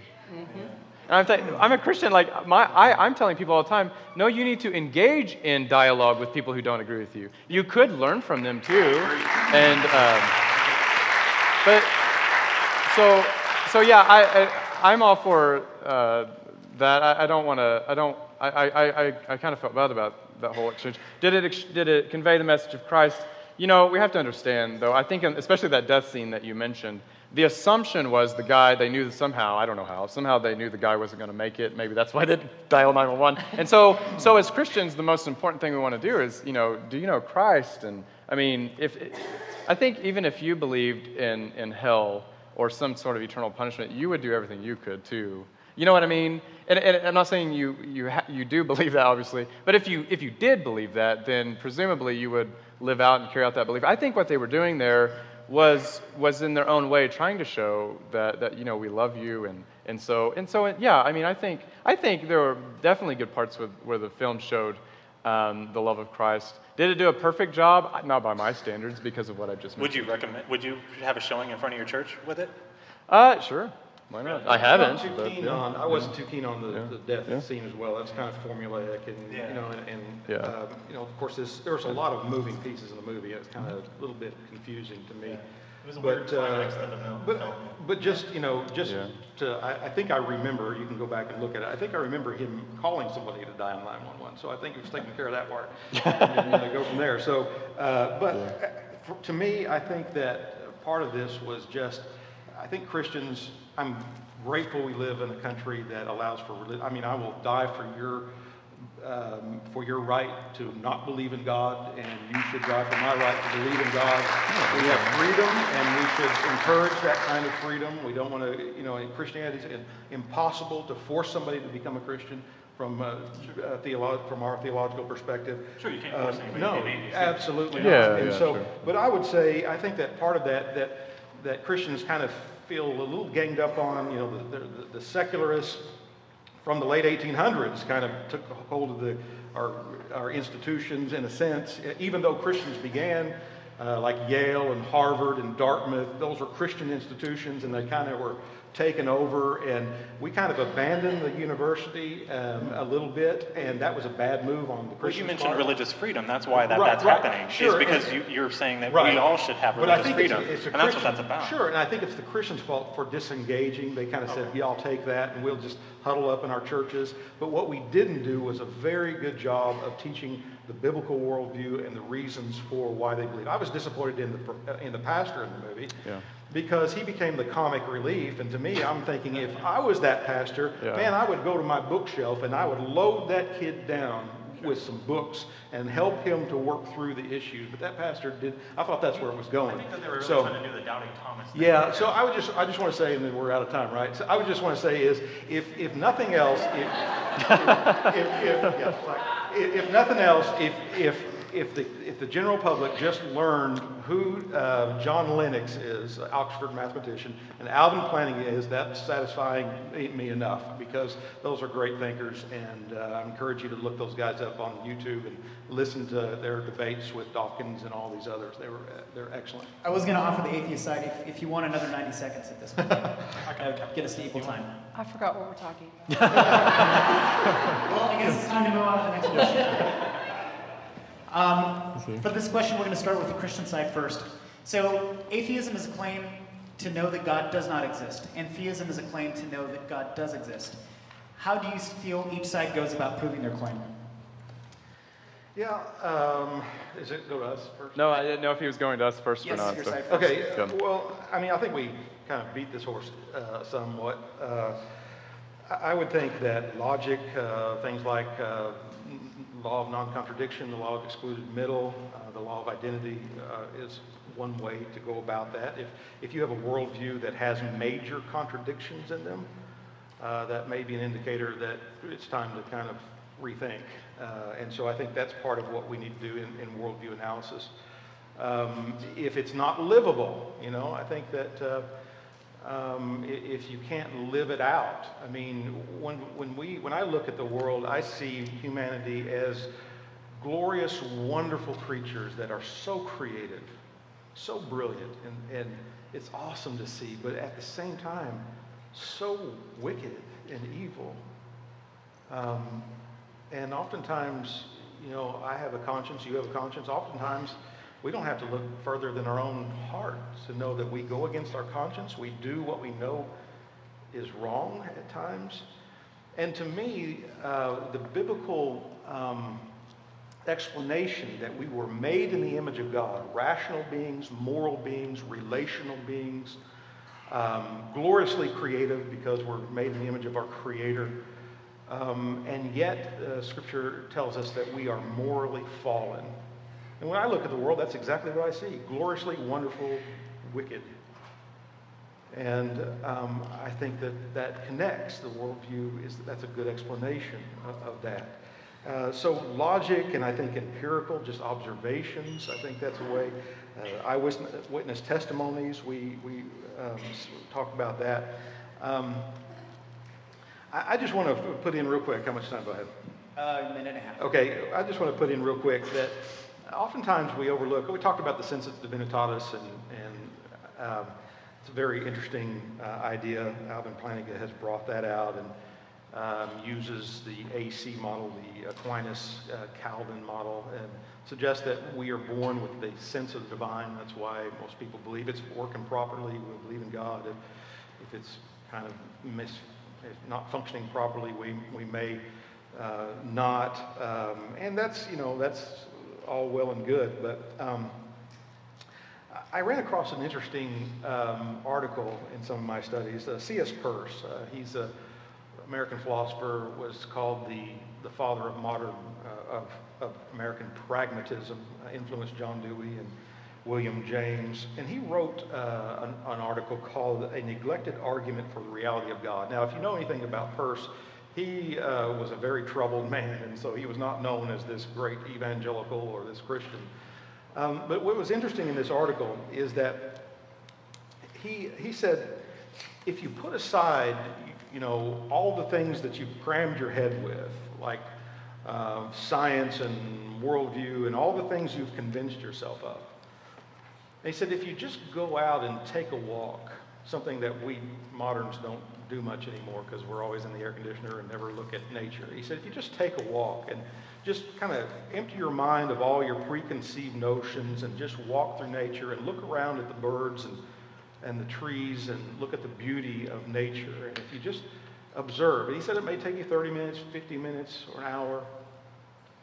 He said, but what is interesting if you would just do that, clear your mind, take a walk, look at the beauty of nature, and see if thoughts of God don't come rushing into your mind. That this can't be an accident. This is not a matter of chance or time. This has to be on purpose, the grandeur, the beauty of nature. I thought that was a very interesting argument that he made well over 100 years ago. But sometimes what we need to do is, the Apostle Paul says that oftentimes people will willfully suppress.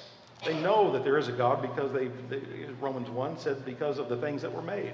They know that he's there. But Paul says that because of our sinfulness, because of our moral rebellion against God, we willfully suppress the truth about God. And I think that sometimes if you just take a walk, look around, sometimes those thoughts about God will come flooding in. And I think that's another way that you can have, even just personally, maybe your own evidence or your own experience that might point you to God. Okay. All right, asking the atheist side the same question. So if your claim is that God does not exist, how do you go about proving that claim? Can you read the first part of that? Because I thought you said something about knowledge. Yes, yes, I did. That was part of the question. Sorry. So if atheism is a claim to know that God does not exist, so for your side specifically, But it's not. Okay. right? Yeah. How does your side go about proving that claim? Okay. Wow, we talked about burden of proof already. So the question is actually not worded well. We don't know that God doesn't exist. We just don't believe in a God. I mentioned that before. People heard of agnostic or Gnosticism? Heads? Yeah, no? So to know something is to be Gnostic. You are Gnostic towards something. Now we can go and talk about the etymology, the history of the word, but modern understanding of it is if you know something. Now that A makes a big difference, much like theist versus atheist. There's Gnostic versus agnostic. I am an agnostic atheist. Do I know that God does not exist? I can't know that because I live in a very naturalistic world, a scientific world. Can I use science to prove that can I use natural means to prove that a supernatural means doesn't exist? That's impossible. Can't do that. So I am agnostic. Can I disprove the idea? Do I know that the idea is wrong? No. Do I believe it? I don't believe it. So I'm an agnostic atheist. So have the question start out saying atheism is a claim to know that God does not exist. That's not true. So going back to what we talked about with knowledge versus proof, I don't have to prove my claim because I don't claim to have knowledge. They do claim to have knowledge, thus the proof is on them. That's my choice. So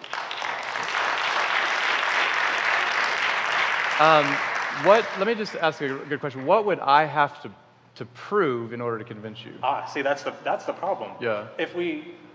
Because the only way that you could prove something to me is through naturalistic means, that doesn't lead to a supernatural cause. So how come... Expand on that a little bit, using my Christian roots, I know that the 7 deadly sins are thought crimes. Whether it's greed, envy, lust, sloth, those are all have to do with what you're thinking. God knows your thoughts. If we take that literally, God knows what you're thinking. Yeah. I don't know what it's going to take to make me believe, but God knows. But He's failed to do that. He's failed to convince me that He exists at this point in my life.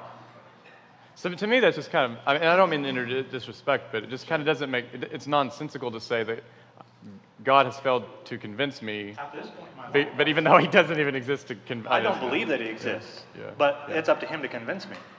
Like you believe that He exists probably because it came from somebody else before you. It came from a Bible. It came from people before you that tell you that He exists. Well, you have a personal relationship let me that I don't have. Yeah, I and agree. that's anecdotal that I don't take as evidence. Sure. So it's up to God to prove to me that He exists because He knows what it takes to make me exist. So there's really nothing I can do to convince For you. an atheist like me that has gone through a lot of the other religions and has yet to find proof that's replicatable, it's very difficult. But I know it's very difficult, but is it possible for me to convince you that, hey, the evidence just seems to lead down the way to say that something had to have caused everything, because the universe can't be uncaused or self-caused. Well, but that's the difference in your version of logic and mine. Like, it seems logical. Like, that seems like the easiest answer for you. Yeah. That doesn't this make sense that God would do this? No, it doesn't make sense So, to me. and that's fine with me, but could you tell me what part of that doesn't make sense? What if I said to you Yeah. that when I walk around Yeah. outside, actually what I think about is Wordsworth, but what if I said what I think about when I walk around outside is Gaia and Yeah. how Gaia created everything around me? How would I convince you that I was right? Okay, so I understand, but that's not what I'm doing with that argument that I gave. Either the universe is self-caused, uncaused, or caused by something outside the universe. So what part of that kind of doesn't convince you? But that's not the thing that I need to convince me, is like, where did the universe come from? But okay, so this is what I want to say. You need to understand evil in the world and Oh, I understand. I do funerals all the time, bro. I do. I understand evil. No, I think the problem is that even if you convinced me that, and I don't feel like I have enough knowledge of physics to make that call. I understand. Yeah. So, I won't, because I don't feel like I have enough knowledge. But if I did, and if you convinced me that the universe had to have a cause, that doesn't get you any closer to convincing me that it's Yahweh. Okay, no, and I'm okay with that. But at this point in the argument, I guess, all I'm trying to convince you at this point is that there's a God of pretty enormous strength. It would have to be. It would have to be. Pretty enormous knowledge. He or she or it would have to be. That's all I'm trying to do. And that's wackier than an uncreated universe to me. Well, but okay, so like that's always gonna crank up the believability problem to 11. So it makes more sense to say it makes more.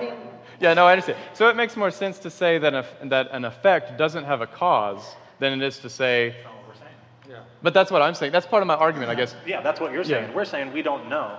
Could it have come into existence? We don't know that. Okay, Could based it on have what come from evidence do something you? else before that? So based on the reason I go I into don't really theism. care about that answer, to be honest with you. Yeah. Okay, and I think that's what I want to get to. It's like the origin of the universe. Like I realize that that's kind of your shtick. You really like that, but that doesn't work for me. I don't. That doesn't. Well, I think that's not just the only note here, and I wish that because the question tonight is, does God exist? And then to prove the God of the Bible, that's another debate, right? And that's something else that we could absolutely do and talk about Scripture. Boy, can we talk about Scripture. I think you're very misinformed about Scripture. And I would point you to F.F. Bruce or Bruce Metzger from Princeton. There are a lot of great scholars in the last 50 years that have taken us far afield. There was a long time where the liberal scholars ruled the day, but it's coming back around again. There are a lot of great scholars. There's a lot of great scholarship out there. We could have that conversation, and I wish that we could take the time to do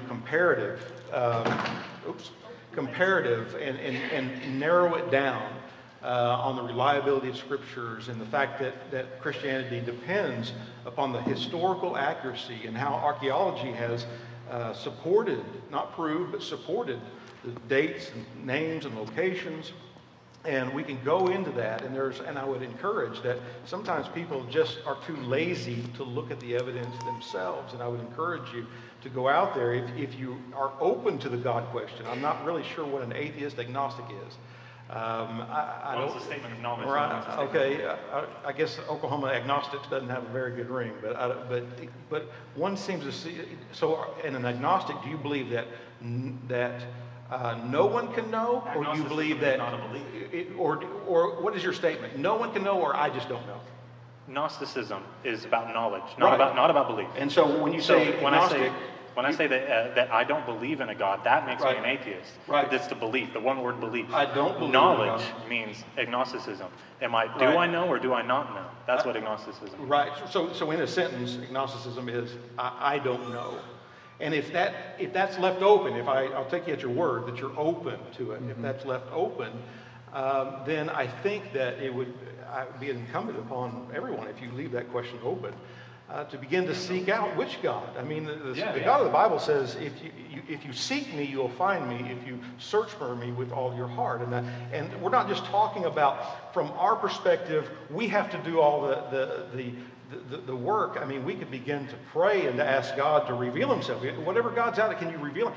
If there is a God, he could do that, I believe. And we can search those things out. But I think there is so much evidence out there, especially for like the resurrection of Christ. N.T. Wright's got some great books out there. Mike Licona. How many atheists have really, I mean, truthfully, just be honest with yourself. You don't have to shout back or anything.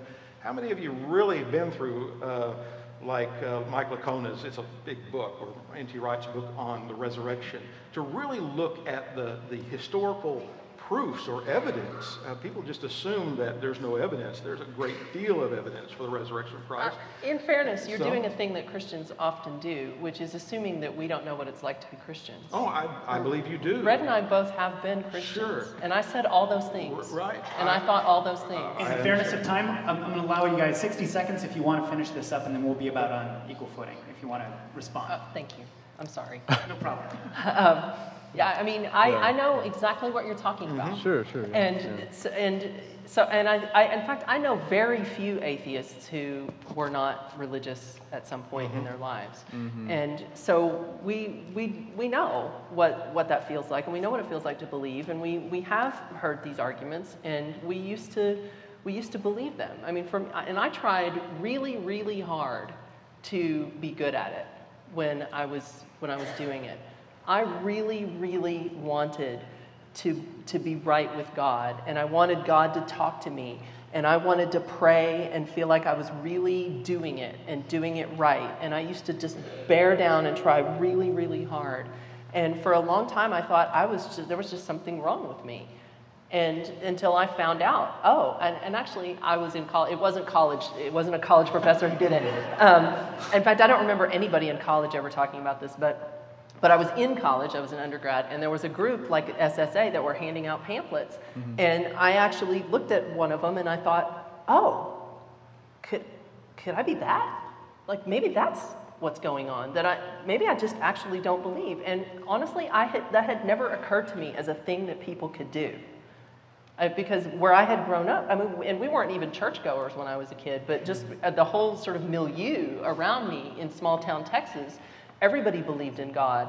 It never occurred to me that was an option, that there were people who didn't believe. Yeah. And once I found out that was a thing, it was such a relief that, to know. I can just say, as a pastor, I do know where you're coming from. I've seen quite a few in the same boat. Sometimes I think that the churches do not do a good enough job at teaching. I think more often it's just, if the pastors are just yelling or just forcing it down, I don't think they're doing a service to their congregation. They need to teach them how to think, teach them why they believe what they believe. And I think that's been the failure on the churches for not helping people and equipping people to understand what they believe. And so I think that what happens is that if you just go and try to get on with the experience and trying to figure all this out, I think what ultimately happens is that you become inoculated against Christianity, because you just got enough of the real thing and haven't got maybe the whole thing, but just enough to turn you off to it. And I think that if we can line Christians up, we could have Christians on this side of it that say, well, I do pray and I do experience God in an existential way, and I do sense God's presence. And I think that Christianity for 2,000 years would not be continuing if there was not some kind of an existential aspect to Christianity. But that existential aspect, I know that religious experience is probably one of the quickest ways to universalism, but our religious experience needs to line up, of course, with Scripture and with the gospel. So I think we can line up people on both sides that can find relief and pleasure and all of that in that. And I'm not so sure if all of that is a great test of truth, but it certainly should accompany a good worldview. I should say nothing bad ever happened to me. Nobody was ever mean to me. Yeah, I never got hit by a car. yeah. You know, nothing like that ever happened to me. Every pastor I ever knew was lovely. Okay. We only have about 15 minutes left. There is one question left. We have 43 messages from the audience. Yeah. Thank you. Hey, if we don't have time, we're all going to be around afterwards. Yeah. Just come up to us and ask questions. Maybe we can ask the last question very quickly, a couple of minutes back and forth, and then maybe I can get one question directed to each of each sides of the debate. So the last question, I'm going to start with the atheists, is if even in this film or any other body of evidence were to convince us all that the universe's existence necessitates a creator, meaning that we had to have a creator, how do we determine who or what did it? Wow, that's an excellent question. Because, and this is the problem that I encountered when I was going through religions.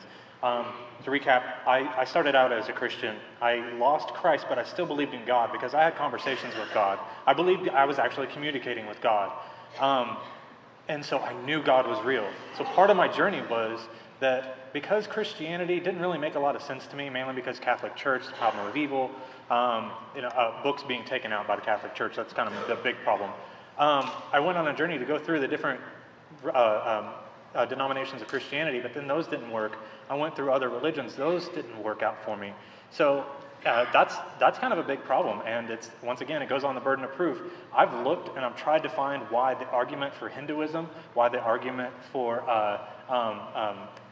I'm drawing a blank for like a lot of the Greek gods as far as being creators. They're all the same, and in the regard of that, it only goes back so far. And somebody made a claim to have spoken with God. Well, I mean, we saw the last presidential run where a lot of candidates said, "God told me to run," but then they dropped out. So there's like 4 or 5 of them. So like, how can you actually trust that after a while? So that's a huge It's America. problem. Every politician claims. I know, to be right? Christian. Yeah. So, I mean, that's a big problem. Of course, we're talking about, does God exist? Whether that's the God of the Bible, the God of the Quran, any other gods that you want to talk about. Does a God in general exist? I think that's the majority of the focus here. Man, it takes a huge leap, and I mentioned it in my opener, that it would be great if up here you saw a Muslim go against, or not a Muslim, but let's say a Shintoist or a Hindu person going up against a Christian, and them providing evidence that their God is the right God, and that their deity or their prophets are the right prophets. It's really interesting. There's all sorts of debates out there if you're really interested in this topic. And honestly, the problem is that nobody really has satisfiable proof. It usually comes down to a person claiming that they have the evidence and that God spoke to them and them alone. And that's the problem. You have a hard time figuring out how to narrow it down. I think Thus, I'm an atheist because like none of those claims have been convincing for me. right. I think from my perspective, I mean, we can talk about a lot of different things, but I think we could go to the various, what we would call holy books, and look and do, like you said, you've done, went through them all. And I think it's very noteworthy that a lot of in Hinduism, and it relies a lot on mythology. When do these deities exist? It's kind of a mythological figures. And when you read, the Bible reads very differently from that. It gives you specific dates and locations and people and things that we can cross-reference. And so archaeology has been a real friend to the Bible. For instance, for the longest time, they said, "Oh, the Hittites, they don't exist. They just made it up. It's the only place we see it in the Bible." And then, lo and behold, the archaeologists found traces of the Hittite culture. They now understand that that's the case. They used to say that the Gospel of John was written in the late 2nd century until they found a part of a papyrus dating in the late 1st century. Just recently, they said King David was a myth, that he didn't exist, because the only time we see him is in Scripture. And yet, in the early 90s, they found the first inscription dating back to the Davidic dynasty with his name on it. And then they found 2 others since then, just from the 1990s. And so I think that's the difference between like true stories versus based Right. on a true story. Right. Like I can prove that Peter Parker exists. That doesn't mean that Yeah. there was a Spider-Man that exists. Well, you add that. New York to the- exists. you add that. You add the historical context. You know. But that doesn't mean that but just then- because there's Egypt that all of those Egyptian gods were real. Sure. That just means that Egypt exists. But this is something that can be verifiable. I'm saying, you know, when Scripture talks about Nebuchadnezzar, we know outside of the Bible that Nebuchadnezzar existed. We know these things. And so this is not connecting to mythology, it's connecting to real times and real places. And there's other things I think that people need to really consider. I mean, if you read in the Old Testament, there's like 200 prophecies that have to do with the birth, ministry, death, resurrection of Jesus.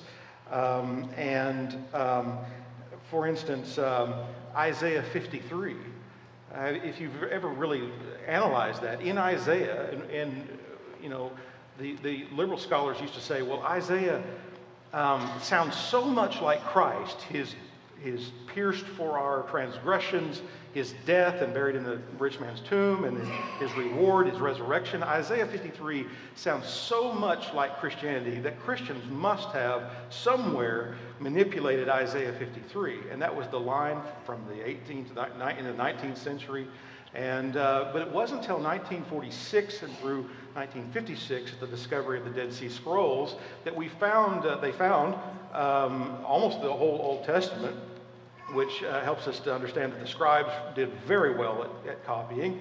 And the second thing, they found a full Isaiah scroll that predated Jesus by about 100 years. It's still in Jerusalem. You can see that scroll. They went to Isaiah 53 that predated Jesus, and it reads exactly alike. But I don't think anybody claims that the ancient Hebrews didn't exist. Well, certainly not. But I mean, yeah. of course they did. Yeah. And they wrote things, and Right. they had ideas, and they thought, Sure. and they had mythology. I But- mean, no one's disputing that. Well, the other thing you could say is, well, as you read Scripture and you look at prophecy, I think that, you know, that immediately, if you come from a materialistic perspective and you don't believe in God, you are automatically going to discount that. But that if you're open to evidence, like you claim to be, then you should at least analyze that, because that becomes a very important thing. For instance, do you know where the Hittites are now?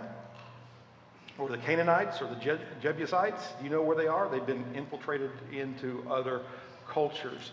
But Scripture itself says that God's people, the Jews, will continue forever. They will continue on in history. Isn't it fascinating that the Jews as a people still exist? And not only that, the Bible says that one day they will be back in their land again.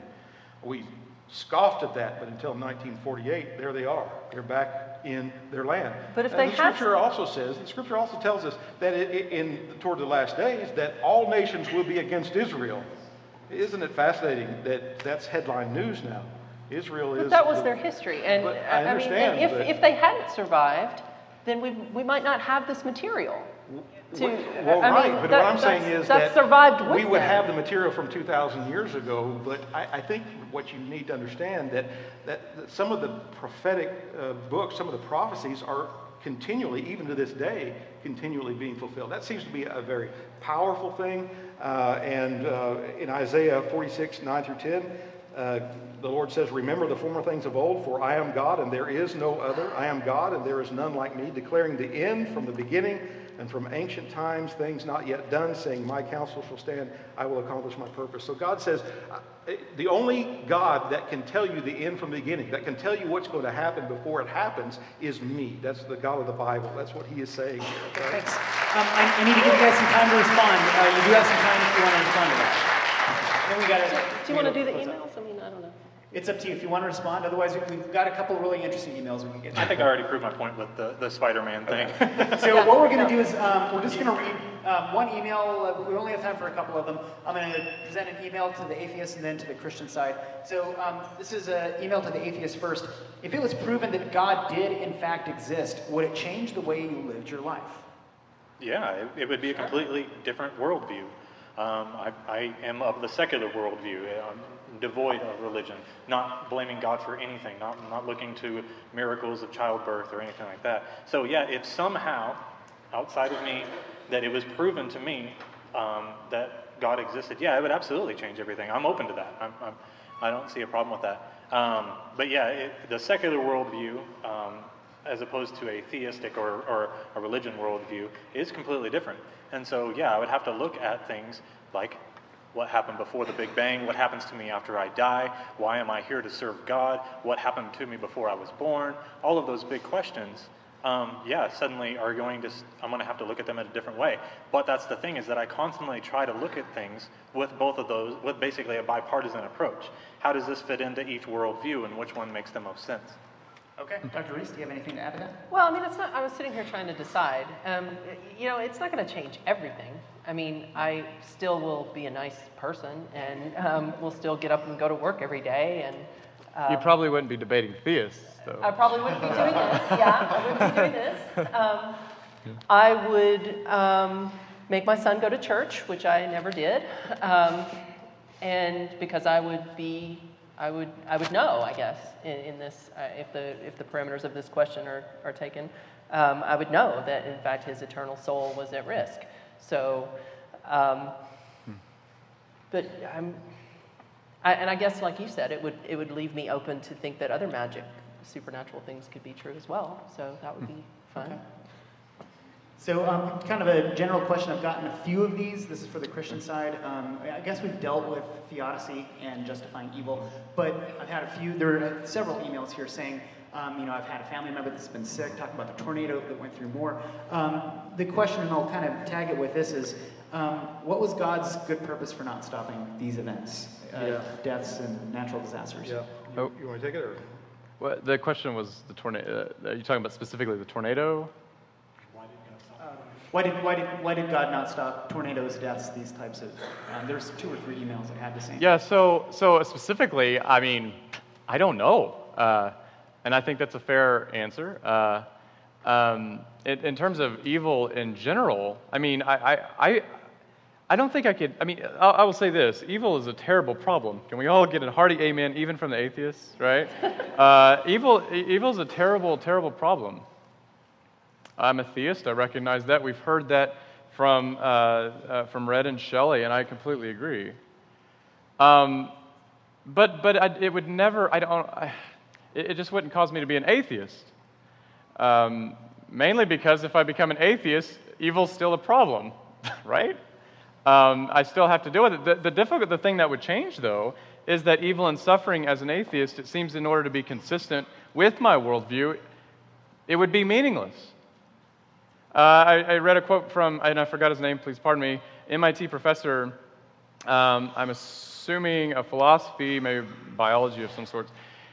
He said this, and I think it was in the Nancy Pearcey book, Finding Truth, and she was quoting him, and he said, in order to live out my materialistic, meaning all I believe in the universe is matter, I look at my kids, and I think, they're just a bunch of, a bag of skin of molecules. And that's what you have to do if all there exists is the material universe. You're right, Red said it. Childbirth is no miracle in that worldview. But the problem is, you can't live that out. There just seems something innate, in my mind at least, that a child is worth more than a tree. A child is worth more than a pig. A child is worth more than a cow. But if I was a naturalistic atheist and all I believed was naturalism, I don't think I could do that.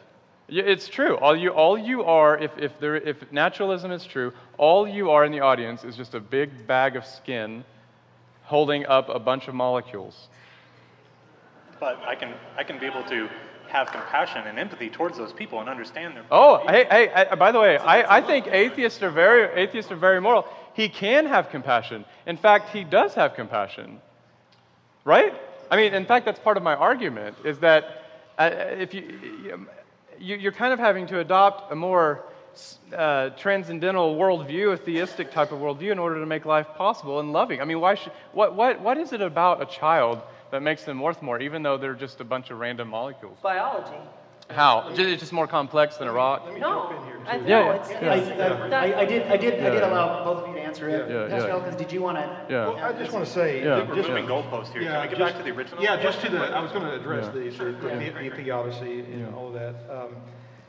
I think that in a world where we are responsible for the choices that we make, it needs to be a world of cause and effect. And if God stepped in every time somebody was wanting to do something bad, then we wouldn't understand that our choices can either be for good or for evil. So we live in this cause and effect world. It just seems to be the kind of world that God decided to put free agents, free creatures in some respect. However, I think from a Christian, if you would let me, say from a pastor and from a Christian, from a Christian perspective, what we believe is that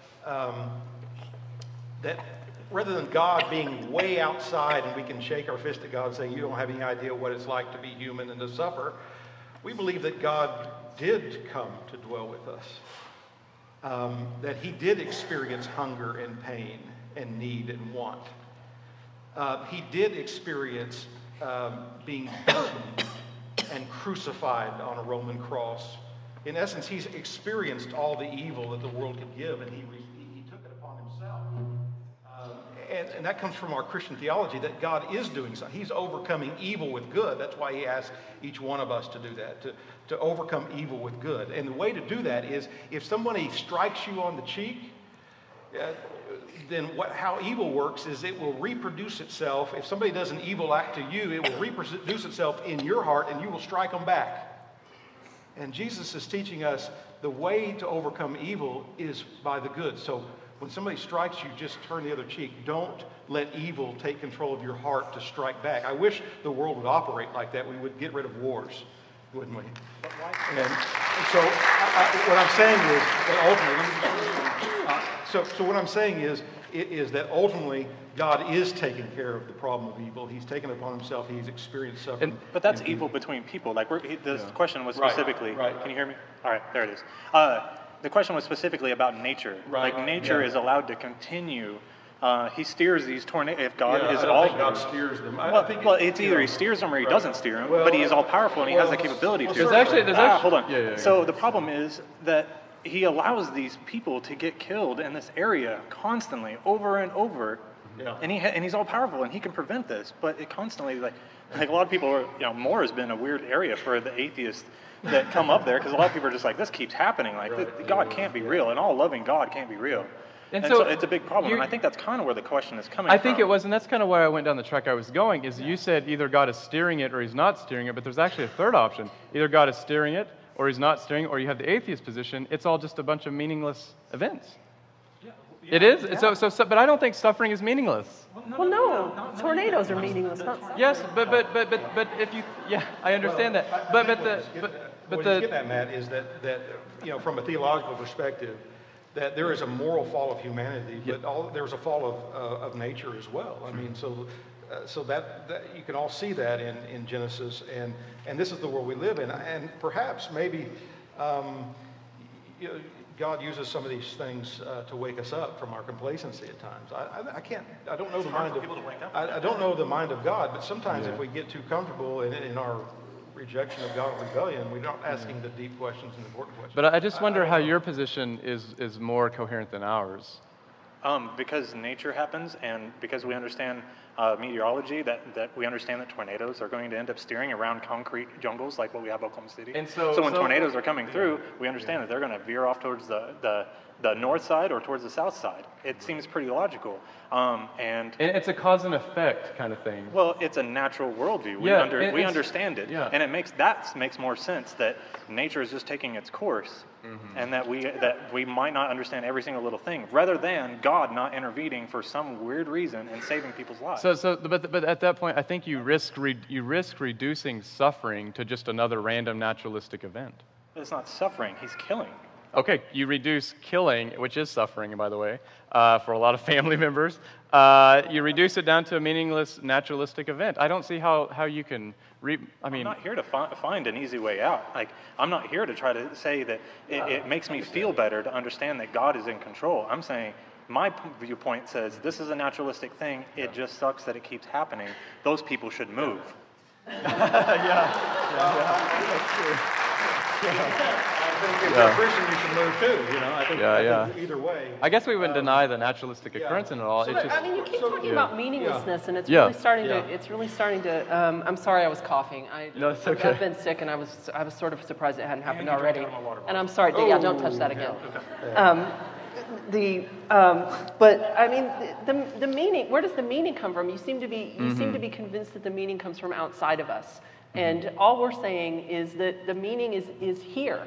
Yeah. And so when somebody I love dies, that's meaningful to me. sure. And yeah. when I had my son, that was meaningful to me. Right, right. And so I don't need it to be meaningful in some way that's ascribed somewhere else. I feel it, and I behave in that way in my life. But- I mean, But in a naturalistic worldview, just so that we're all on the same page, if you operate under a naturalistic worldview, the meaning that you feel, and I believe it's real, I really do, but it's just the firing of neurons, sure, chemical well, reactions. Why does Yeah. that make it not legitimate? So let me Well, just- let me jump it's in. mechanism. Let me I mean, jump in yeah. here and say Yeah. that if all the evidence that we had was based upon the problem of evil, if that's it, if that's all I had to go on, just looking at that, that's a mark, certainly against our position. That's difficult. But I think that from my perspective, there are a whole lot of things in the positive side of that. So it's not the whole enchilada. I'm not going to look at the problem of evil and say, oh, I'm going to abandon the faith. But I have all this other mound of evidence that has convinced me, even including the existential. I've experienced this, right? So I think it is a problem. It certainly is a problem for us. I just go back to Habakkuk. Habakkuk was asking the question about the problem. God, why do you allow this evil, these things to happen? And God's response, I think, is very interesting, and that's the position that I have to take as a Christian.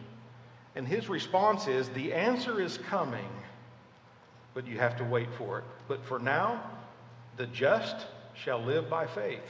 And in that particular answer, there's a lot of things we can figure out. Do I know the mind of God here? How is he going to justify that ultimately? How it's going to make sense? I have to believe that he will make sense of it one day. I just don't understand it today.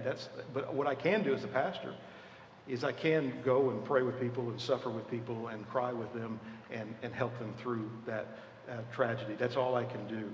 But if that's all I had to go on, I probably would join your group. If that's all I had to go on was just the problem of evil.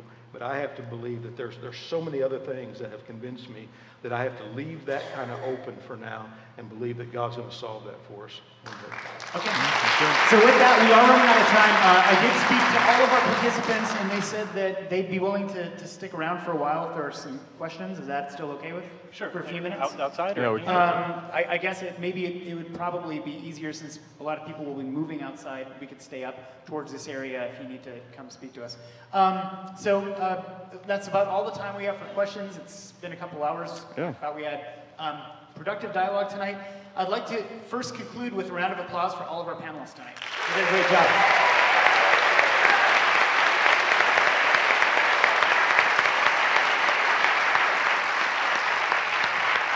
And as for my concluding remarks, tonight's debate will likely give us a lot to reflect upon. As I mentioned before, I don't think these events are necessarily designed to settle age-old arguments about the existence of a higher power, but more to facilitate dialogue and constructive discussions of what we believe as Americans and how we use these beliefs to impact ourselves, our relationships, and our communities. I want to thank you again for being a part of our great audience, and have a great night. Thank you. No, I really liked the debate. It was very productive, I felt. You never really know how these things go until you go into the crowd afterwards. I've been out there for about 20, 30 minutes, and I've had both atheists and believers, Christians, come up to me and tell me that I did a good job and that both sides did a good job. You know, everybody has little complaints, and of course, both sides always think that they are the side that won. That's an interesting to have a dialogue. You can't sometimes finish your thoughts, and sometimes you can be clearly misunderstood. For the most part, the atheists that came and talked to me were very cordial and nice, and evidently I offended some lady quite a bit, and that is not my intention, to offend anybody or accuse anybody of something that, and in a debate or a dialogue like this, there could be a lot of things that are left unsaid and assumed, and I think that's kind of the downside of this, but for the most part, I think it was a good conversation. When people come to these types of debates, they're not going to change their mind. by what they hear right here. But hopefully, our hope, both Christian and atheist side, is hope that people afterwards are going to go home and maybe Google, maybe look up this information and try to either solidify their belief in God or solidify their atheism or change sides. But basically, just so people are more knowledgeable. That's what I really try to get out of these types of debates. And I felt like we both did a good job at doing that tonight. With the atheist group, I think that we could be genuine friends and like each other, even though our worldviews are vastly different. There's so much more that could be said. I wish I could say them, but it is what it is. And so I appreciate the opportunity to share my beliefs, and I think overall it was a good discussion.